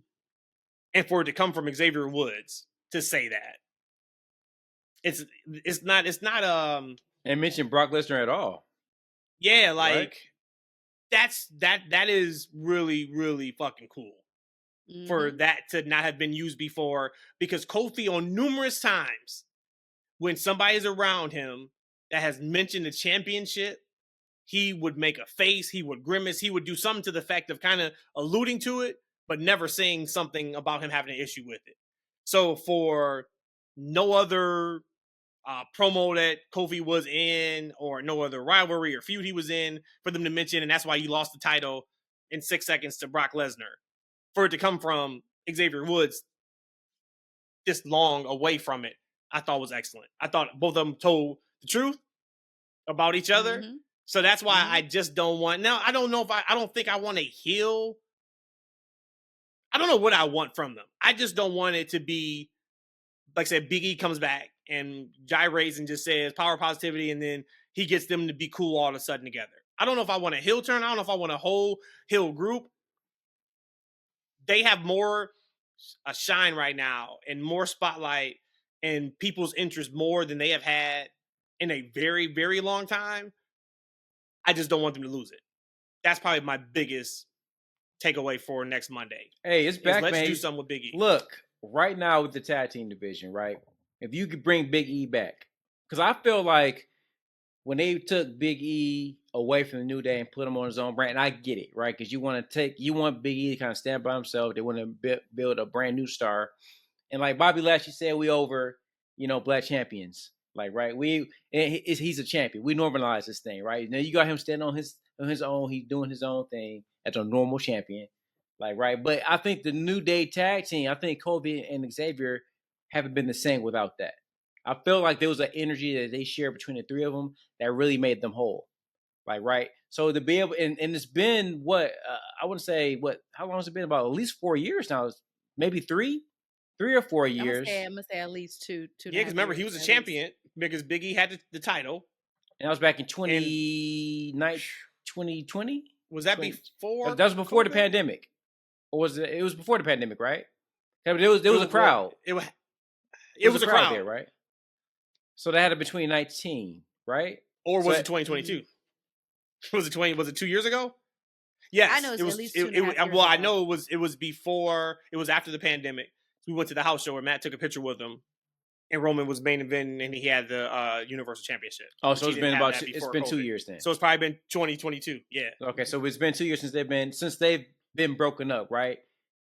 I think with them together, just if Big E is like in a managerial role for the team, like I feel like the energy that they have from a just backstage segment, their promos, their character work, I feel like that alone, because back in the day, like when New Day was on the high, right, in the 2014, 2013, like it was just the three of them going out there just being goofball characters, right? Sometimes they had some misses, right? But it wasn't just the wrestling. It was just them going out there being these characters that were just amazing and fun. Like, right, to bring that dynamic back to 2024, 2025, I think would be great in a tag team division that seemed like it's trying to, get there again, right? We got the War Raiders are kind of rejuvenated a little bit. We got the Motor City Machine Guns. Hopefully they get revved up. They're not there. I'm not sure we're going to talk about that. But then you still got, like in GOD, right? You got the Usos, and Jay said he wanted another run, which I want him to continue a single run. But look, there's a lot of tag teams that are going to come around. And I love New Day, the original New Day, the trio, to be part of it. We shall see then, man. It's going to be next Monday. So I am super excited to see how this plays itself out. And watch, just like the whole CM Punk thing, all it'll do is the power of positivity, and it'll get 80 million views on social media by the time we pod next. Before we go into War Games preview, Ricky Starks. Ricky Starks has been in the headlines this week and this weekend. He showed up at a GCW show on Saturday night in the same city, in the same state that his company that he is paid by every week, AEW, had a pay-per-view at. So at one point, the promo was basically, look. Hold on, Matt. Right before you talk about Starks, let's do this. Oh boy, there it is. There it is. All right, so this is the Between the Sheets segment. So that was that. And he cut a promo. He's basically just saying, look, I'm healthy. I'm tired of sitting at home, coming to get some ass over here in this independent. And it's supposed to be him and Mark Cardona. Shout out to Zack Ryder. Did you call him Mark Cardona? Matt. Oh, I thought you so that was on Saturday. Didn't show up on Full Gear. I said, all right, well, maybe I thought this was a setup. Nope, was not. Comes out today before we pod that he has been pulled from that GCW independent show. AEW is not allowing him to wrestle on the independent show. Come to find out a little bit after that, it's because of a comment that one of the people affiliated with GCW made about Shad Khan. That's why. Had nothing to do with Starks himself. He's able to work any other independent promotions he wants to. They're just drawing a line and saying on AEW talent going to work with GCW. Cool. So then let's pivot to the interview that released today that he talked about. Basically, I don't know why I'm sitting at home. That's okay, period. I don't know why I'm sitting at home. I'm healthy. I'm ready to go. I'm being sat at home. He talked about when he showed up to the Rumble and one of the wrestlers, he didn't name who it was, made a comment and said, hey, were you at the Royal Rumble last night? And he said his response was, yeah, and the fuck what? And that person said, I think that's a bad look for you. And he's like, how is it a bad look that security camera caught me backstage at a wrestling show? He's like, there's people who cut promos in this company about the other company, but it's a bad look because I visited my friend. Like, get out of here. So you have that. He said in that interview that he thinks he has a feeling of why he's not being used, but he doesn't know it. He can't really worry about that part of it. He just knows that he's ready to go and he's been sat at home. Word comes out, his contract is up either in the spring or summer of 2025. Okay. This man's not been on TV in months, and evidently is going to look like he ain't going to be on TV in months. You guys can speak on whatever you want to speak about. My question to you, though, is if you were going to keep a talent, would you do this? Like me, I would use Ricky Starks and just have him put people over. Like, if I have you under contract for this long, this ain't saying his contract's up in 2 months, 3 months, 4 months. From the time where he said he's healthy, even if you take right now, if his contract is up, let's take spring, let's take April. That's 6 months. You can get 6 months worth of television out of somebody who was as popular as Ricky Starks. And even if at the end of the day, every single feud he's in, he puts the other person over. I would much rather do that and utilize an asset, because that's what Starks is. He's an asset. Then say, okay, well, I'm not saying this is what it is, but I know you're going to WWE. When your contract's up, I'm just not going to use you. I'm going to leave you at home and I'll pay you. Don't even worry about showing up. To answer your question, I feel like I still have to say that Ricky Starks knows why he's not being used. Now, he can probably go out and say why he isn't, but it's hard for me to believe that he doesn't know why he's not on television. So let me just say that right then and there. If I had one or the other, Ricky Starks is a lightning in a bottle. We know that he gets pop, he has aura. As a business person, would I necessarily want that to happen and you super shining bright like a diamond, boom, and in 6 months I know you're about to take your talents over to WWE? I don't know if I necessarily want that. So probably the way to protect the business while also not trying to bury this guy over and over and over and over again, because we've seen how WWE had buried people before they left. Let's just not even put you on TV. So to answer your question, maybe I could do what Tony Khan is doing if it is purely the fact that you about to leave in 6 months. I know it. I'm not about to put any more energy into you for good or for bad. I probably could do that. I probably would also want to just release you because I don't want to pay you, but I probably would just want to release you. But I don't know how that works if you still have to pay the person out or not. But information matters, because when I saw what you posted or what they posted about he can no longer do GCW stuff, I thought it was just more so of like, oh, he's just burying Ricky Starks. And in reality, it was something that somebody said about Chad. So that's a completely different matter. And in my eyes, I was like, at first, Tony, you messed up for that. But now knowing that, I actually admire Tony for doing that. But yeah, answer your question, to protect my business and also not to bury you.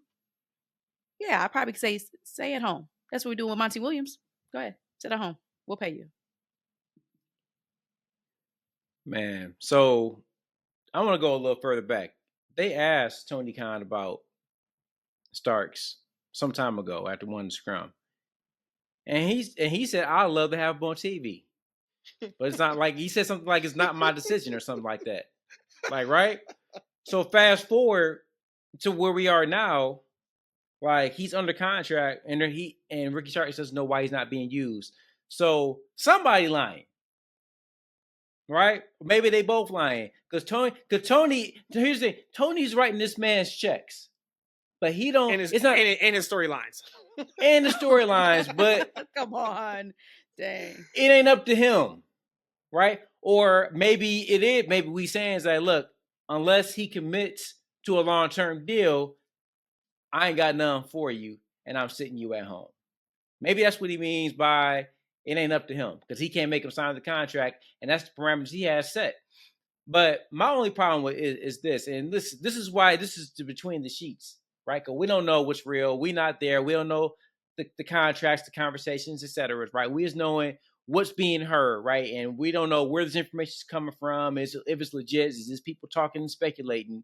Right. But there's reports that they added time to this dude's contract, and that's why it's been extended into next year. Right. So we also heard, we don't know for sure, that what's my man's name? The other Lucha bro, Ray Phoenix, right? Penta. Ray Phoenix, his contract got extended due to injury. Right now, Penta, this is between the sheets, right? We don't know if it's true or not. It's dirt. But we heard that his contract is going to be up pretty soon. Saying next week. So my thing, and we talked about this before. We said, all right, look, this has been a business practice from Vince McMahon for years that he's going to extend these contracts, right? And it's just a business move, and they can do that. But if you're not using these dudes, then why are you taking, months and years off these dudes' careers just by sitting them at home and paying them? Like, these guys want to work.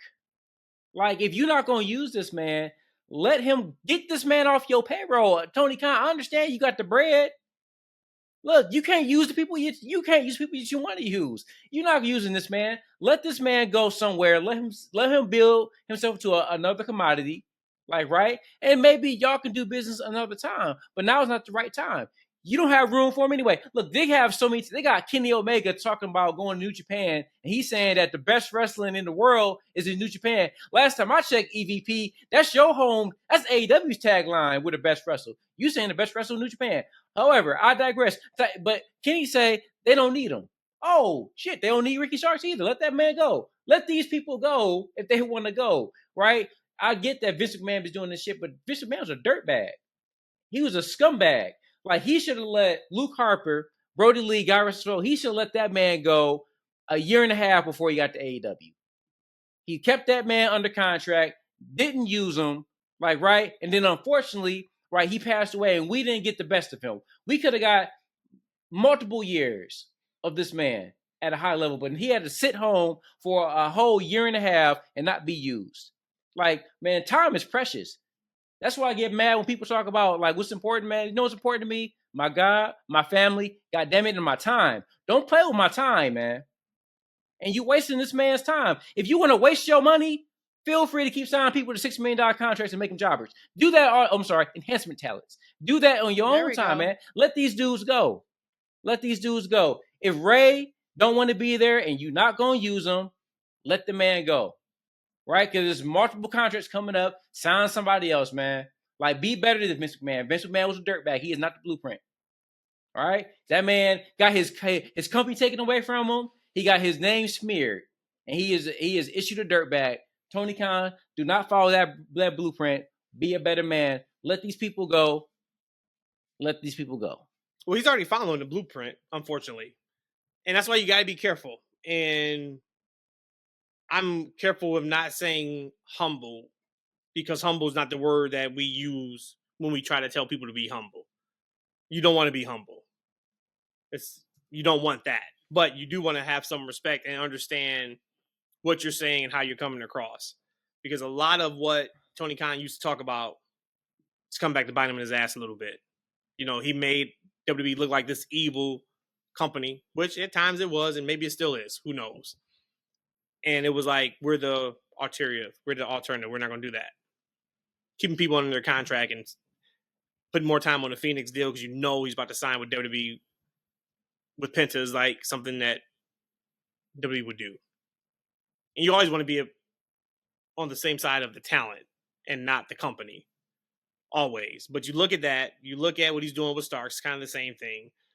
I think about all those, tweets where he touted being up in the ratings and beating legends like John Cena and Undertaker at one time when they were going head-to-head against NXT. But then we don't really put a lot of backing in the ratings when ratings are down. Even though TBS and TNT may be happy, like you're down 27% compared to last year. But we're not doing anything about that. We're kind of ignoring those pieces. So, not that they're down, but they, I know the saying, man, the same people you meet going up, you meet coming down. And they're absolutely on a down spike. They are. Are they on a spiral? I don't think they're on a spiral. No. I know that Full Gear didn't catch me. And what I mean by that, I said, hey, we're going to go to the show Thanksgiving Eve, which will be there tonight if you're listening to this on Wednesday. Looking to have a good time, more just for like a family tradition. But there's nothing about Full Gear or anything that AEW is doing right now that would have made me buy those tickets if it was not our tradition to go.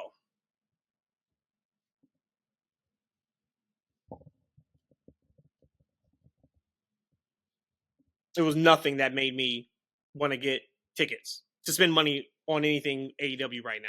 So that's that. But when I talk about like, hey, what would you do? You can see it both ways. You can see it as like, hey, man, I'm doing you a favor. I'm not using you and you can sit at home and collect a ton of money. You get that part too. It's like, is that evil? No, because it's still getting paid. Evil would, be firing somebody when they shouldn't be fired, or, that's evil. So I can't say what he's doing is evil. I just think it's not right. I just think, he wants to go to WWE. But then you also got to look at it too and say, if I do it for Ray Phoenix, if I do it for Starks, I got to do it for everybody. Like, when do you cut it off and just say, oh, well, I let those guys out, but I'm not going to let you out. Oh, I let that woman out, but I'm not going to let you out of the contract. That's a slippery slope, man. And I don't know if you can really want to open up those can of worms. Definitely, that's a different can of worms. But I think it's a difference of, okay, my contract is up in December, like, right, and like your contract's up in December, but I want to be let out in September. Like, no, let's fulfill the deal, like, right. But I think it's another thing. Okay, my contract is up in December. Oh, you've been gone. I mean, you were injured for 6 months over your 4-year contract. I'm adding that 6 months to your deal because that's a clause and I can. Oh, but by the way, you've been back healthy for 8 or 9 months and I haven't been using you. I'm going to continue not using you, but, I'm going to just add that time to your deal so you can just sit because you want to go somewhere else. Like, that's the difference to me. Now, Vince McMahon would do, like, I don't know if Vince McMahon even did that, right? He would just wouldn't let dudes off the contract. Like, with Brody, I think the Brody legit had a contract. I'm not sure if he extended or I don't remember that far back, but there was dudes like, Ricochet, for instance. I think he went out of his contract. I think it's one of them things where, look, that's up to a business owner, right? Because at some point, you got to think about somebody if money matters, right? If I'm not using the guy or I don't see value in them and it's me paying you or not paying you, I'd rather not pay you if I'm not going to use you. Like, right? That's like paying for Netflix every month, but you never turn on Netflix. Ain't watching it. You're throwing the money away. Like, why? Like, why the average person is going to cut that bill? You're going to discontinue it, right? I'm not going to keep paying for something that I'm not using.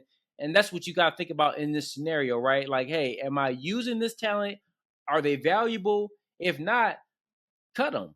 But the thing with Tony Khan, and he's in a different place. I actually thought about this the other day. Like I said, I think I told you guys a couple of shows ago, I got really into ECW. I wonder where will Paul Heyman be today if he had Tony Khan's money? Because I don't think Tony Khan is running his AEW like a business that he needs to support himself.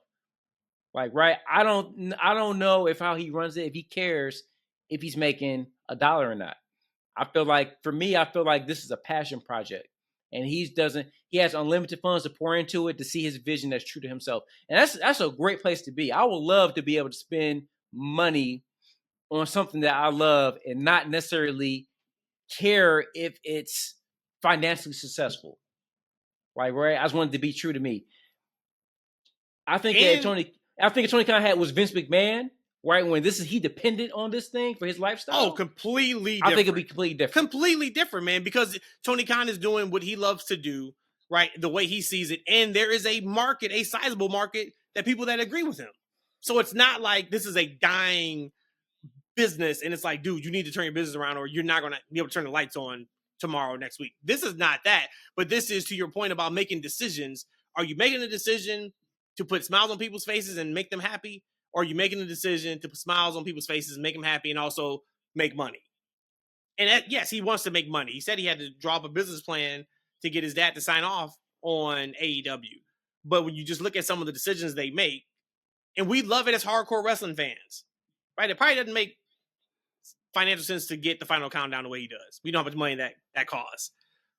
Even some of the, I think more though, like his decision in booking, I think it's like, this match is going to hit, let's give it to him. Opposed to saying, this match is going to hit, let's give it to him, but let's give it to him in 3 months. And let's build around it. Like, word was Darby Allin was literally the one that drove the car at Full Gear. at the end. Like, I'm sure Darby wants to do that. He's a stuntman. But if you're looking at like, dude, I cannot afford to lose you. If you hurt yourself or get a concussion or do something crazy, now I'm going to lose you for this actual storyline. Hey, I got this side note, y'all. Like, this Darby Allin guy, man, and this is not me trying to be. Sometimes I say things, and I think freaks know I say things just for entertainment purposes a lot of time. I poke the bear, that kind of thing. But this is me being honest about Darby. I'm concerned about this man. I don't know his personal issues or if he has any. Like, right, but he getting hit by a bus, and a lot of the shit is very self-destructive that he does, man.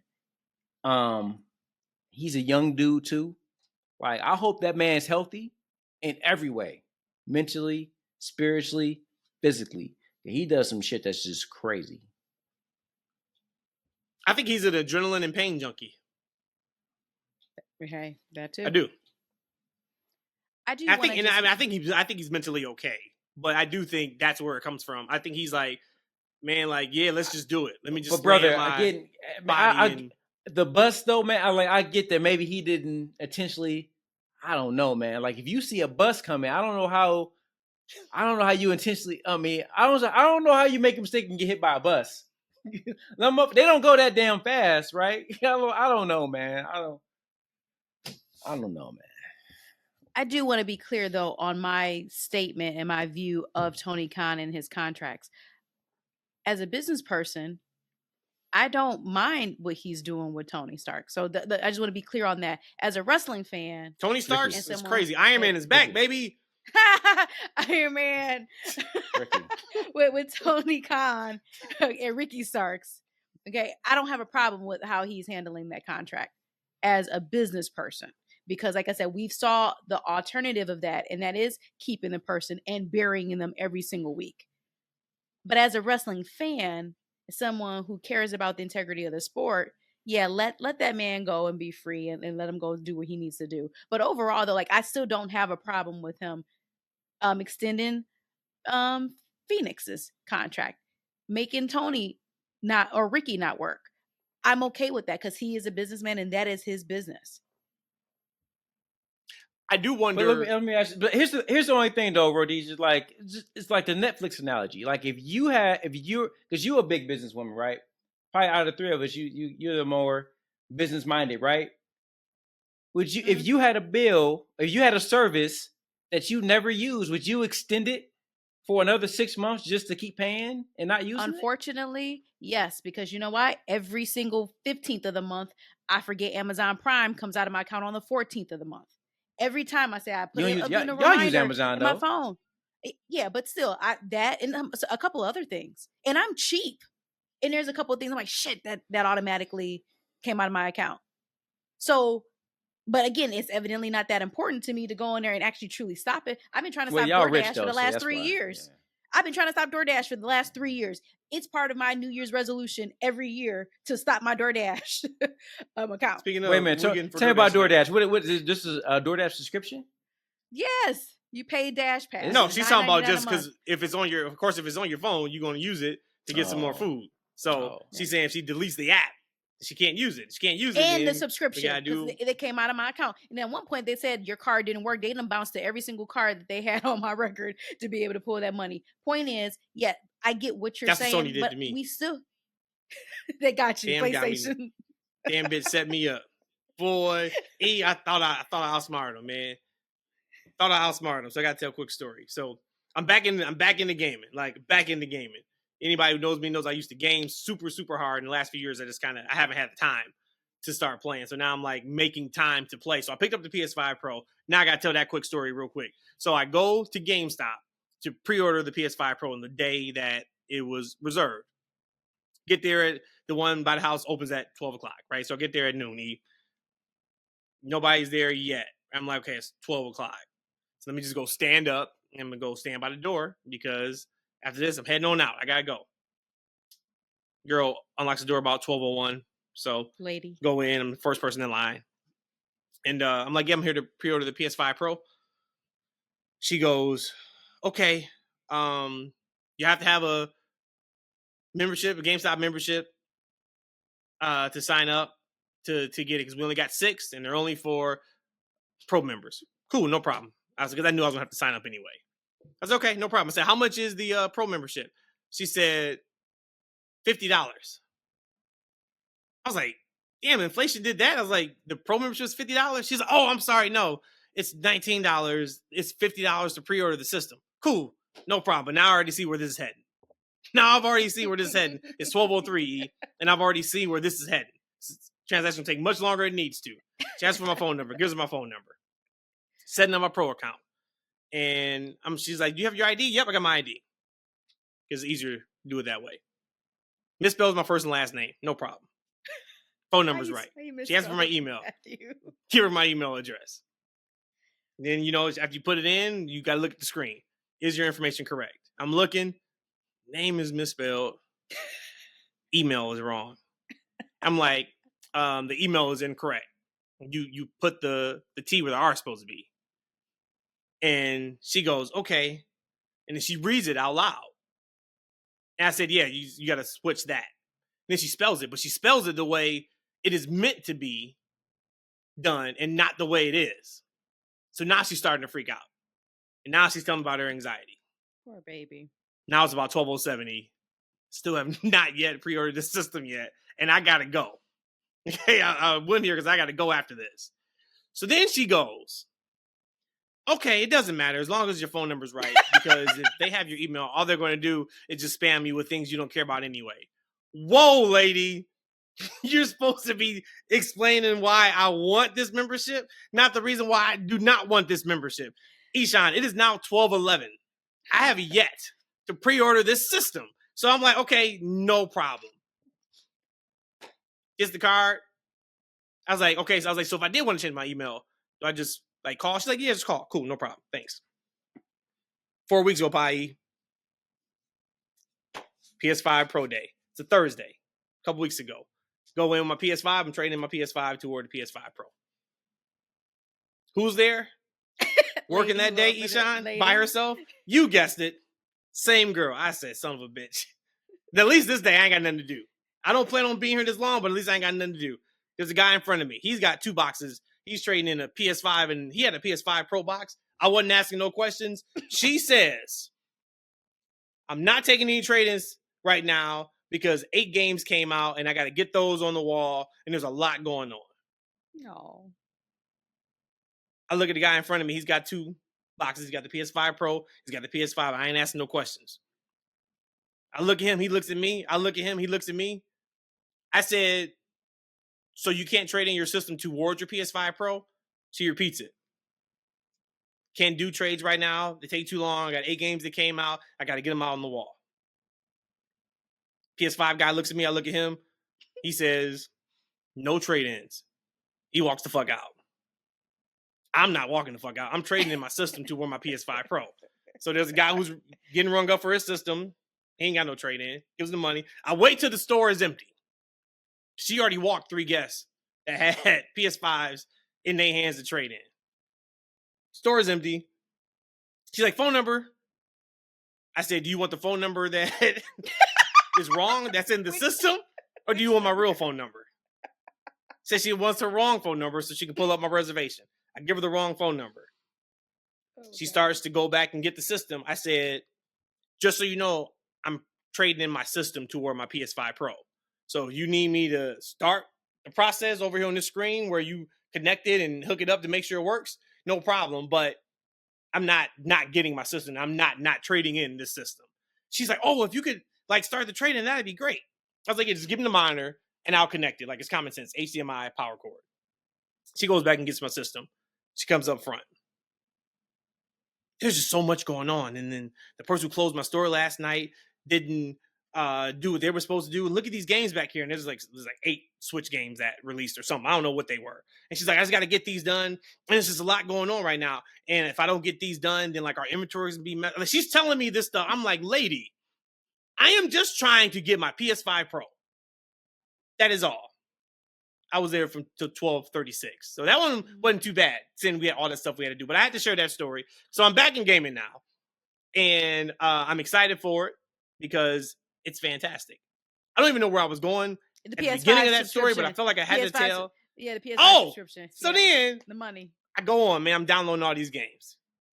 PlayStation Plus. I look and see they said you got like 13 days left on your membership. Membership ends November 25th.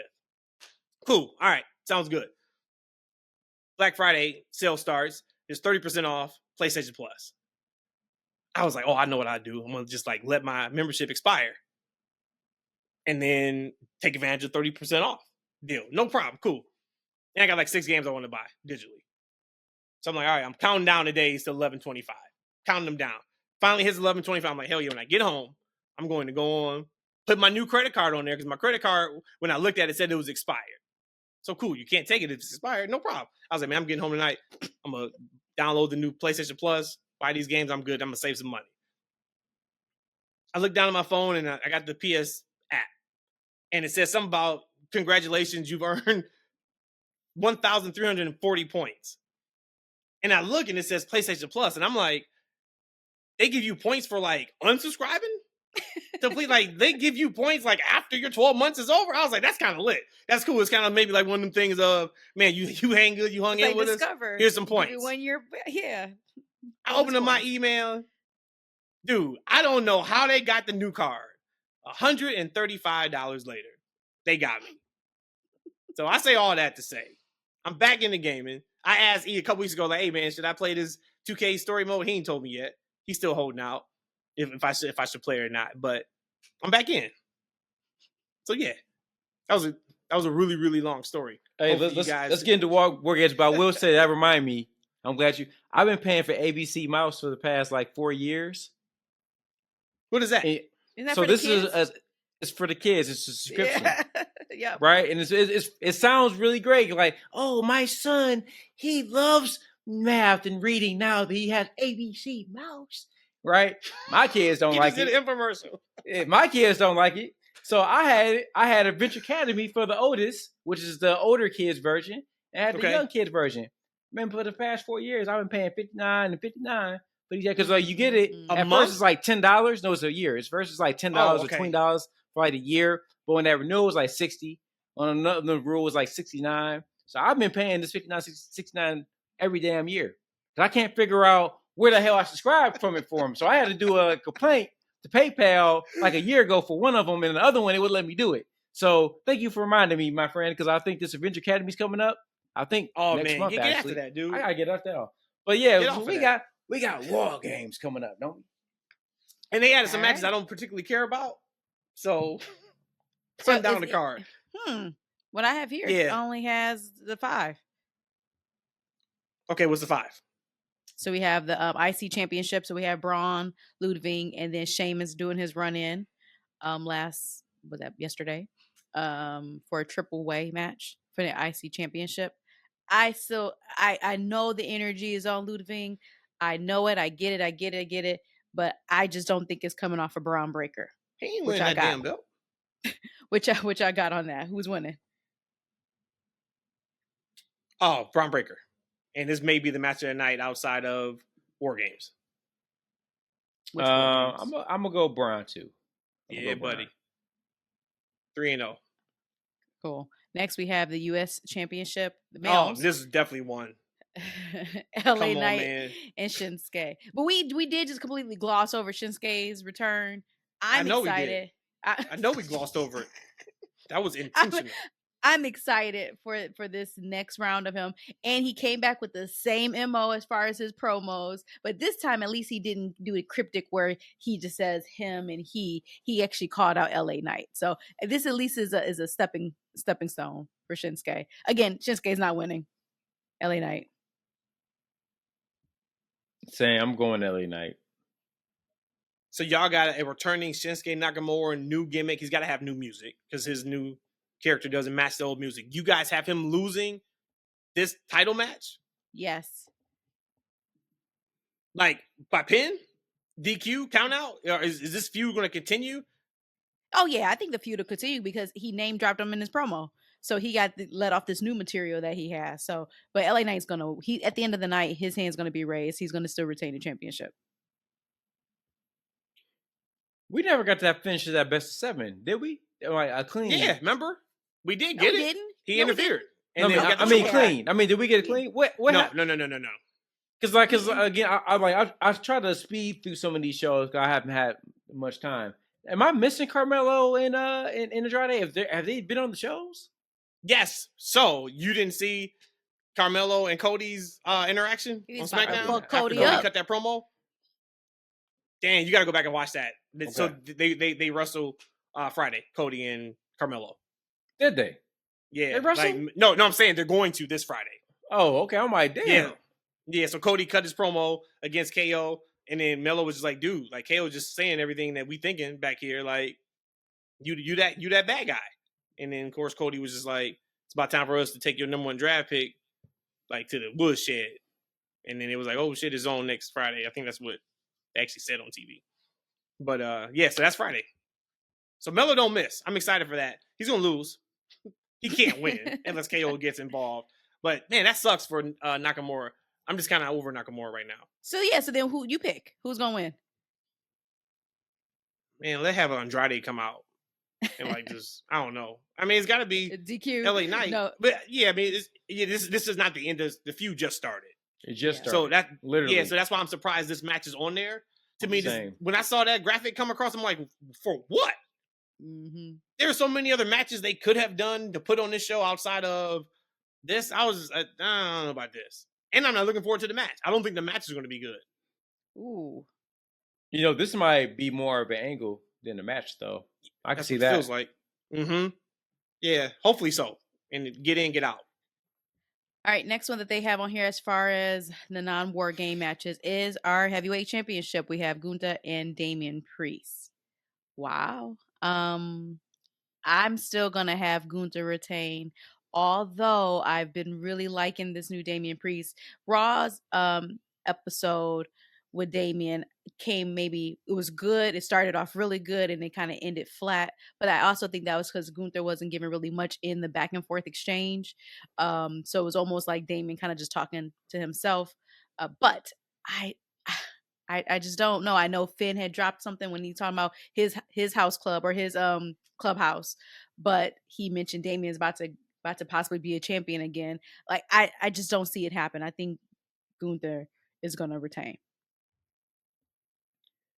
Yeah, I think Gunther's gonna retain as well because just in watching that, man, Damian Priest has gotten the best of him in every single angle they've had every week, and that typically means that the person who's been on the bottom of it all typically comes out on top when it matters. Very strange angle because I don't know what they're doing with Gunther. Like, right, like this doubt that he has as champion, like it's just a weird thing they're doing with them. But I will say that on AEW we had a similar angle. We had Chris Statlander and Mercedes, right, where Chris Statlander got the best of Mercedes every single interaction, and we knew that coming on the PPV. Now I didn't watch it. The match was incredible. That match was incredible. It was a really good match. Incredible. Yeah. I'm sure it was. I mean, they're both high caliber wrestlers. But I knew that Mercedes was going to win. Like she couldn't. Like there was no way that Chris is going to keep getting over on Mercedes, and Mercedes was going to still lose. Like, right, and I think the same thing applies to this. But I think on the other way, I think Damian has looked so good in his interactions with Gunther that I think it's kind of raised his stock a little bit. Maybe that's what they're going for. And at the end of this match, Gunther goes back to being that dominant heel champion. But he's also, telling, Ludwig to hey, yo, go be your own man, do your own thing, right? Like he wants to step out and do his own thing as well. I just don't know what they're doing with the Gunther character. I guess I'll wait and see, right? Yeah, and that's why it looks like it's Gunther, not Fat Walter. So he's still going to win. He is still going to win. But they are making him look, man, they doing my guy dirty. It's a mind trick, though. I'm excited to see what the finish of this is. Like, what's going to make him turn in this match to turn back into Walter? Like, does it not happen this match? Like, when does it happen? So I think excited he's for that. Going to start off that way. I think he's going to start off. Then I think that Gunther's goes going to start off as dominant. illogically against everything that's been. This story is built upon him having second thoughts on him being that guy. So if he immediately goes into the match being that guy, that's really bad storytelling. That's a mental. Hey, let me give y'all something that's. Let me give you something that's probably never gonna happen. Just thinking, this is a fun side nugget, right? What if my man Giovanni comes back, right? This is all a ruse, right? Giovanni comes back. He got the black tights again, and then my man Axel, the dude, the original fourth member of the team, he been out there. He got in good shape a couple years ago. Maybe he comes back. Yeah, the dude with the weird hairstyle and the beard. They bring him back, right? And they help him beat Damian Priest, reforming the original Imperium. Right now, you got a tag team with Giovanni and my man Axel, and you got Ludwig being the singles guy.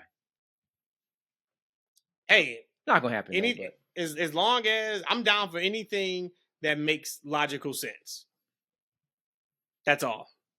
That's what I'm down for. And I think the match is going to be pretty good. I do think the match is going to be good. Yeah, but the logical sense is that this is all a ruse. Like he's faking Damian. You're not going through a table, baby cakes, to get a ruse to try to get this guy in for a false sense of that's not happening. Okay. That's not happening. That's just like everybody saying that Heyman should be with Solo. You put that man through a table. Heyman not a wrestler. I think that's way more far-fetched than what I'm saying.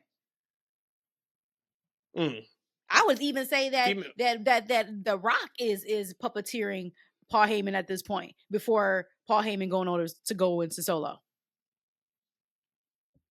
So you just did it. So let's go into the men's Worst Game match first, because I got a question based off of that. I don't think we ever asked this question. If you had to bet, is Rock and Solo aligned? Like everything is going to the plan of The Rock? Or is Rock going to come in and save the day or come in and take the reins away from Solo? The former. I think he's in cahoots with Solo. Same. I haven't really given thought on that. Okay, so you guys think everything that's happening is The Rock is the puppet master. He's the ultimate puppet master. Mm-hmm. Okay. All right, so is anybody giving Bloodline 1.0 a chance to win this match? No. There might be more fighting in Bloodline 1.0 between Bloodline 2.0 versus 1.0. It's a chance. I mean, if you think about it, like, so the Usos are definitely on the same page. I feel like those two guys have, like, they're twins. They don't fought before. They back together, right? I feel like the variables are still Sami Zayn, right? We don't know if Sami Zayn's all the way in. Like, we know that CM Punk. Well, we don't know that. No, we don't know that. You don't know nothing about CM Punk. Hey, CM Punk could be turning heel, right? And he could be the heel. And that gives him and Seth another reason to have their feud. The only reason why I give 1.0 a chance is because if what I think is happening with Roman and Punk at Raw, and you could still get there. You got, well, actually now, 2 months? A month almost. You got a month now to get there. But you would think in order maybe for them to have to wrestle each other, for the, Paul Heyman in the middle, is he the, tribal, chief guy, or is he the Paul Heyman guy? You would think they would have to kind of be strong. Like, they can't take a pin. So we know Punk and Roman, either one of them is not taking a pin. So that leaves one of the Usos, or that leaves Sammy. So that was why you would say, okay, they need to win to be able to have as much heat on Roman and Punk. But if one of them causes the other, the reason why they lost the match, that's where you go that whole thing. Maybe Heyman does something, but I still have 2.0 winning. I just think there is no dissension. And you bring in Bronson Reed that fits like a glove. Yep. They're way too strong to beat them. So yeah, I'm absolutely going 2.0. And I do wonder, with them adding Punk, is there a plan outside of like a mistakenly, hit with a chair or one of them type of things? Like, I wonder if he's going to bring something to this match where it's like, And that's why Punk was in it. Either through brutality, through bleeding, through something else. I just wonder if we get something like, oh, okay, well, that makes sense too. Outside of them doing Roman and Punk, that's why he's in that match. I would think so, just because we already talk about, especially like Paul Heyman and how he thinks about the little details. Of course, I would probably be surprised if Punk's being in the match, like with the point that you just made. I probably would be surprised if we don't get something out of that. I got a convoluted finish for y'all. Here we go. We got the match. Here we go. Here comes Seth. Come running out.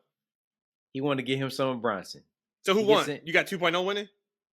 Or is this during the match still? No, this is during the match. Oh, this is during the match. This is during the match. Okay. Seth comes out there. He wants to get him some of Bronson, right?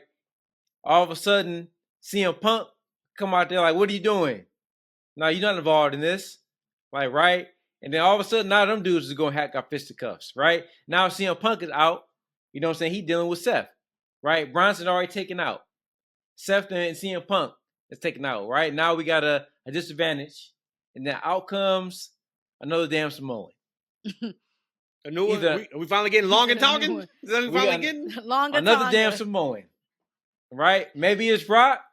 Maybe it's longer. But we get another damn Samoan. And that's the person that catapults 2.0 to win the championship, to win the match. So you're saying that Seth, before Punk can come out, because again, War Games, they come out staggered.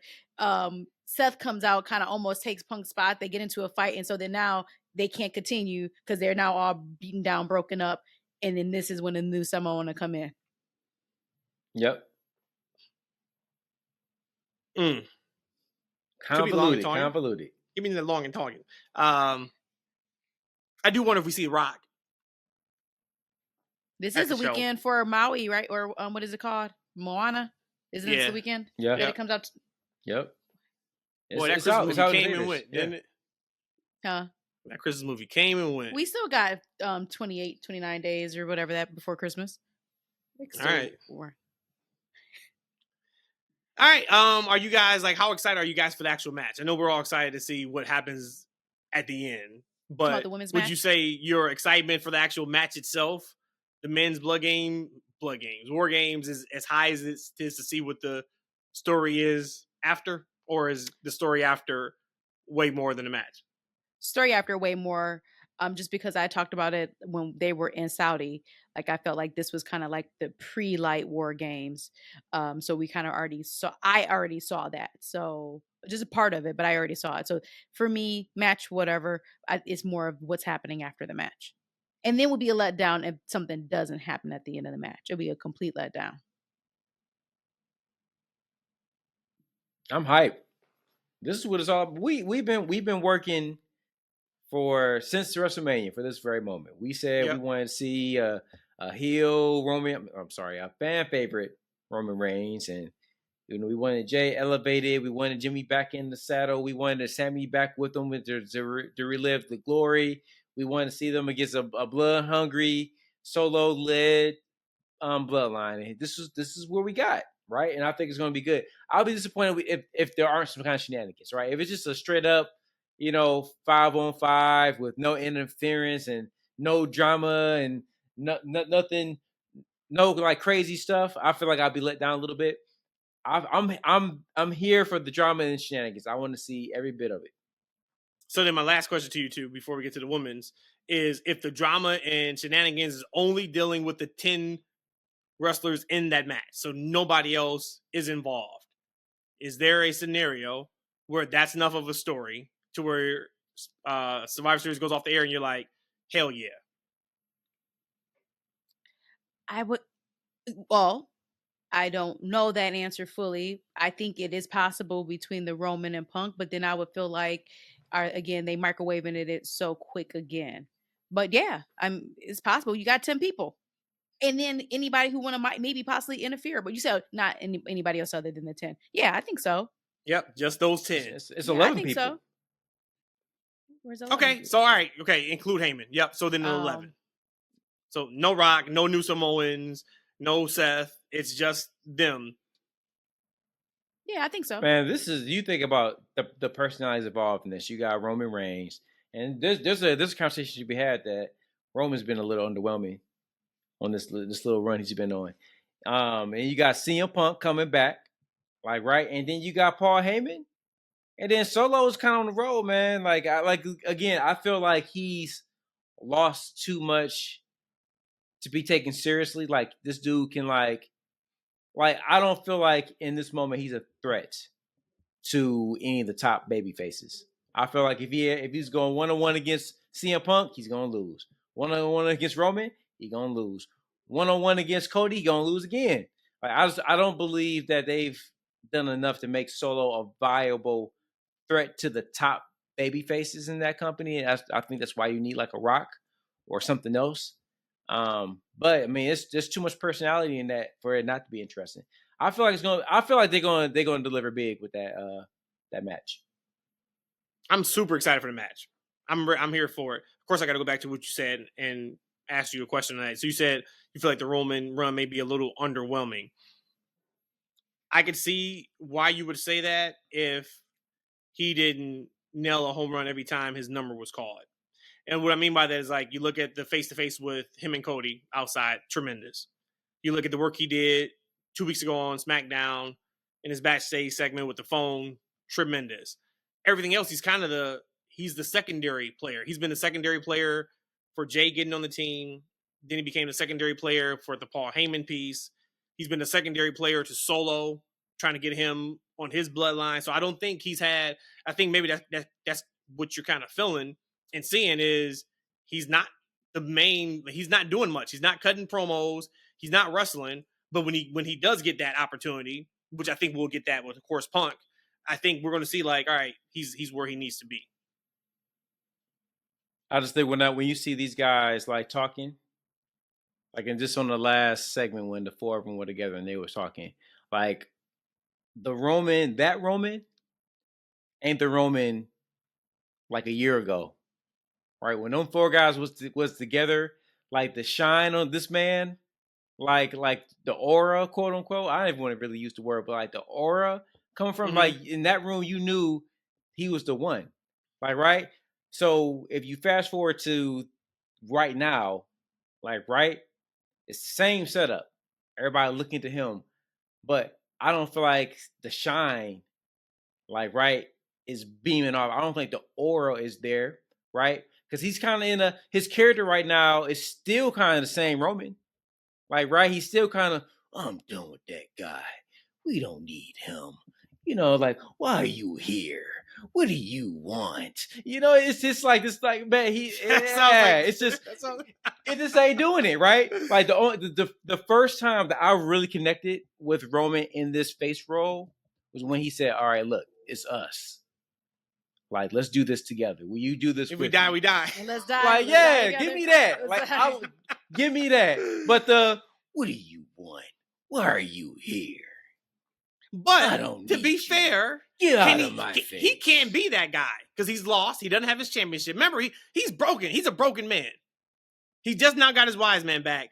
If he was the same guy as last year, I would say, okay, something's wrong. There's a disconnect. You lost your championship. You're not the tribal chief. You shouldn't be. He shouldn't be this. Actually, I think he should be even worse than this. I think he should be distraught that he doesn't have what he needs. But I got you. Rhodesia, anything to add to the men's before we go to the women's? Nope, but I do have my what they call it? Not hot topic. What is it? Hot take? Say something. Hot take. There you go. My hot take, as it's been for me the last two War Games, I think that the women are going to steal the show in the Women War Games match. Again, it's a thrown together War Games, but the actual match itself, from bell to bell, I think that this is going to be the match of the night for me. That's not a hot take, I don't think. Well, I don't think anybody sees Bloodline versus Bloodline and be like, oh, that's a 5-star classic in just his own wrestling moves. I don't think anybody has said that. But no, this is going to be my match of the night. I'm going to walk away from that match like, hell yeah. Ain't nothing going to really happen in it as far as story progression. No, might be some story progression. Let me stop. But overall, again, I'm still down on if Tiffany does not cash in, she better cash in and lose or cash in and win, but she better cash in on War Games. If she doesn't cash in at how's she gonna get into the cage and win? Okay, so she cashes in. Yes. And the match is still gonna be going on though. No, this is already after match is over. So she cash in mid-match? No, after the match is completely over. Oh man, I think Tiffany that is would be going to cash in. Disservice if she cashes in. You better say that for another show. Put that on Saturday Night's Main Event. We gotta book TV here, sweetheart. You can't just give everything away. And her cashing in front of 8 other girls. That's true. But if we're thinking logical here, and if I am a person holding a championship opportunity, I'm going to do it when I have the best possible chance. Did you remember where we talked about this last week? I told you that it's too many other women that add too many variables for her to do it in that moment. They're gonna be beat up though. They're gonna already be beat. Okay, so I'll wait till she beat up by herself. I ain't gonna wait till she got a team around her that's beat up, and by some chance, one of them may break this pin up. Look! It's gonna be 9 other women. It's gonna be not one of them 9 can get up and break that pin up. Like right now, ain't the chance I'm taking. That's not a chance I'm taking. But here's the thing: outside of maybe Nia, who really cares about Tiffany Stratton? Nobody. So you're already beat up from the whole War Games. You're not about to go over there and try to break the count after she cashes in. But you beat up too. Isn't Tiffany in the match? She's in the match. Yeah, she beat up too. Yeah, but okay, but again, she has a vision. The end of the night is to become champion. This sounds like some legit AEW pay-per-view. See, this is why we sitting at home, y'all. This is why we sitting at home watching the shows. No, Tony Khan is at the shows. And it's something he would do. This is very similar to something that would end an AEW pay-per-view. And I'm just sitting there like, what was that? Why did you do that? All right.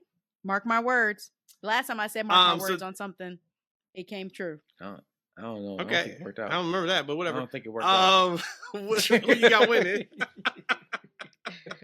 I have Tiffany Stratton winning. So you got the Hills winning. No, no, Matt. The last mark my words was the crowd was going to turn on Cody. Oh no, 2 months after he won the championship. No. That was the last mark my words. You're right.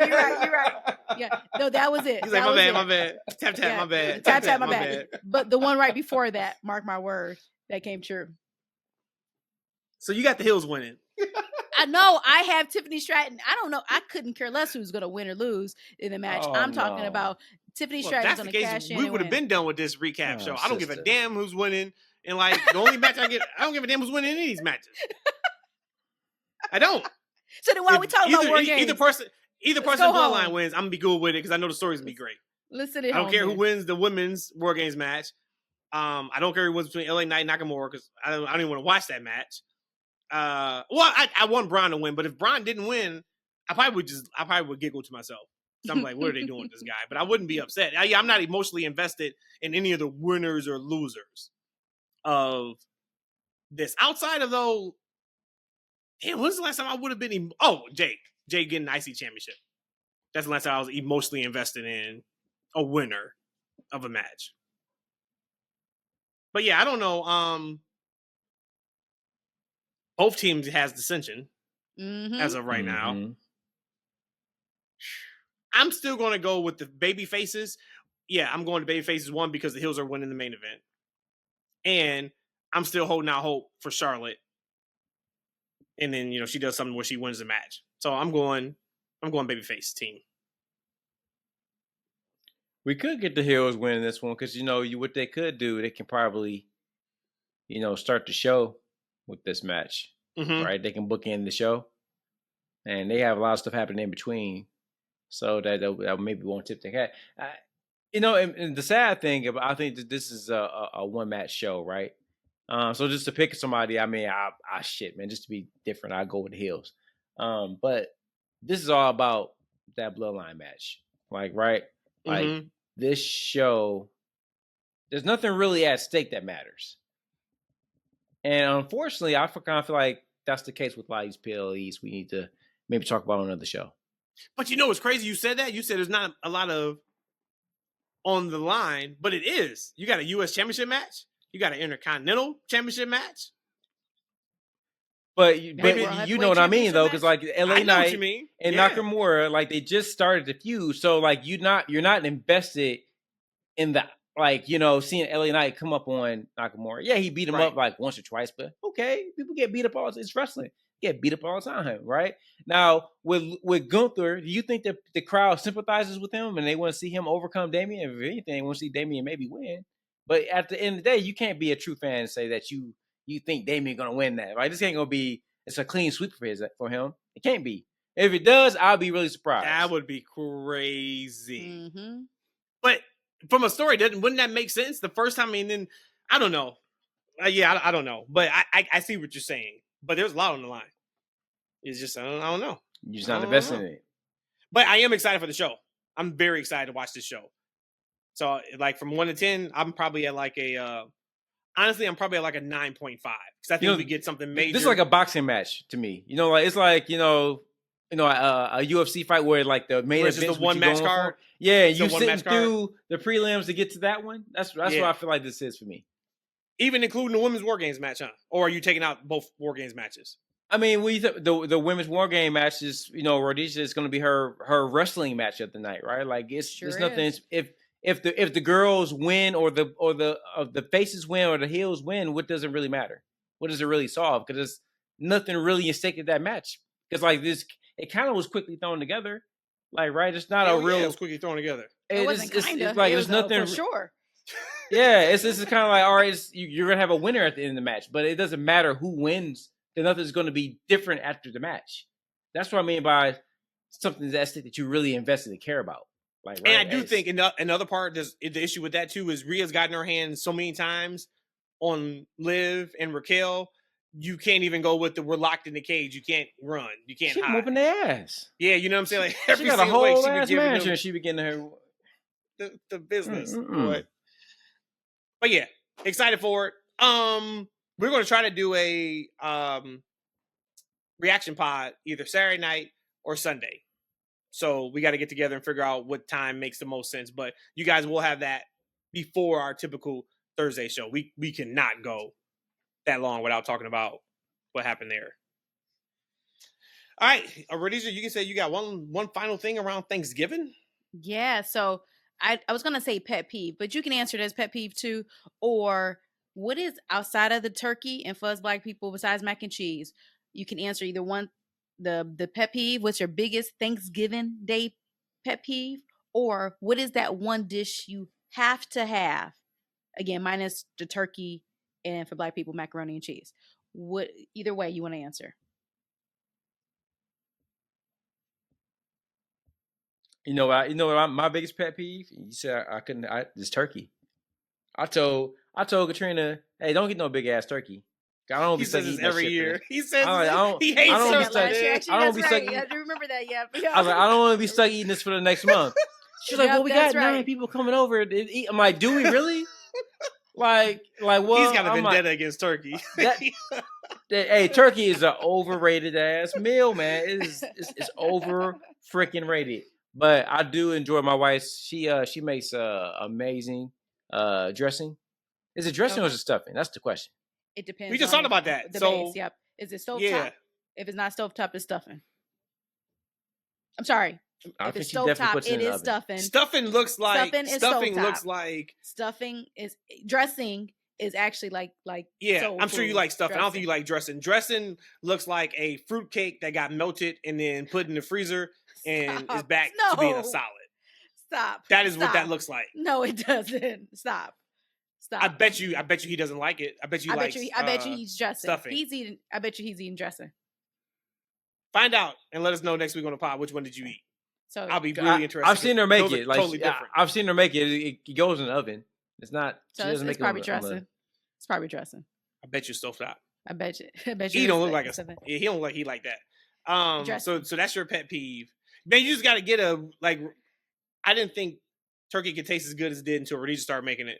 Because every turkey I had before that was like super dry. She cooks the hell out of some turkey. My biggest pet peeve used to be Lions losing every year on Thanksgiving. And that ain't happening no more. This was wrestling podcast. Y'all know how I give it up, but best team in the league, and that's by far now. My biggest pet peeve on Thanksgiving would probably be having to watch the damn Cowboys on TV every single year because they're overrated. My favorite dish is probably, you said I can't say macaroni and cheese? Yep. I guess I get that anytime. My favorite dish is, I'm going to go cranberry sauce. So I only get that on Thanksgiving or Christmas. That's true story. He would divorce. And so, you know, like my wife's dressing, I think, I used the cranberry sauce on top. It's like a little mix.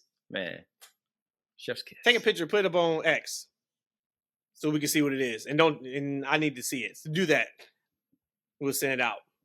See what you eat. I do want to hear everybody else's favorite either Thanksgiving meal or tradition. If you're in the United States, of course, you know this is hopefully time for you guys to relax, family, all that. I do have one question, last question for Thanksgiving for you guys, and let's get out on this one. What are you thankful for in wrestling right now? Let me say one more. Thankful? Yep. What are you thankful for in wrestling right now? It could be multiple things, or it could just be one thing. I am thankful for Triple H and for his vision of wrestling to reinvigorate my love for WWE, because it was rough for your boy. I was once I got AEW and NXT was strong, WWE was cooked. So thank you, Triple H, and thank you for the icon himself, Cody Rhodes, for being the best babyface champion WWE's seen since Hulk Hogan. Thank you. I have two. The first one is thank you for just wrestling being fun, exciting enough for us to be able to do a pod. And every week. And then some people have been wanting us to drop twice a week. So I'm thankful for that. That is an entertaining industry. My funny thank you is, and I haven't watched it much, and but Will Ospreay in his gray sweatpants. Ma'am. Whatever. I have two. One is, because I want to make sure I didn't, because we did something similar last year, so I don't want to say the same thing. One is the NXT's women's division. I'm thankful for that. I think it's the best women's division on television. It's been incredible. And the other one is WB being hip with the culture. Is many of these theme songs that is hip hop related, you know, Travis Scott with the WrestleMania connection. And you feel it on the TV show. And that's just something we haven't had, if ever. We may have had like one theme, or we maybe had like one group that would bring out a rapper to rap them to the ring or something like that, but we've never had hip-hop and the culture infused like it is now on WWE TV, hell, across all three shows. So those are the two things that I am, of course, thankful for. And I'm thankful for y'all. You two right there on the screen, on the pod. We're rocking this out every single week. And, of course, we're thankful for each and every one of our loyal freaks that listen and support the pod each and every day. Twice when we were doing it twice a week. That may be coming back soon. You never know. But we out of here. I hope everybody has a happy Thanksgiving. Eshaun, before we leave, your ideal plate. Because you talk a lot about how there's a lot of stuff you don't eat. You said you hate turkey, but you like the dressing. What is Eshaun's plate looking like at 2 p.m. on a Thursday Thanksgiving afternoon? So I got a large portion of the wife's dressing and corn and cranberry sauce. I got the mac and cheese in that bad boy. I got some yams in that bad boy. I got some greens in there too. Okay. Greens with the turkey in there. You know what I'm saying? I don't do the pork. So you like the turkey I probably and won't the greens? eat the roll. Yeah. And what was the last thing you said? You got what? Yams and some greens. Okay. What's the drink? Oh, I might have a nice glass of water.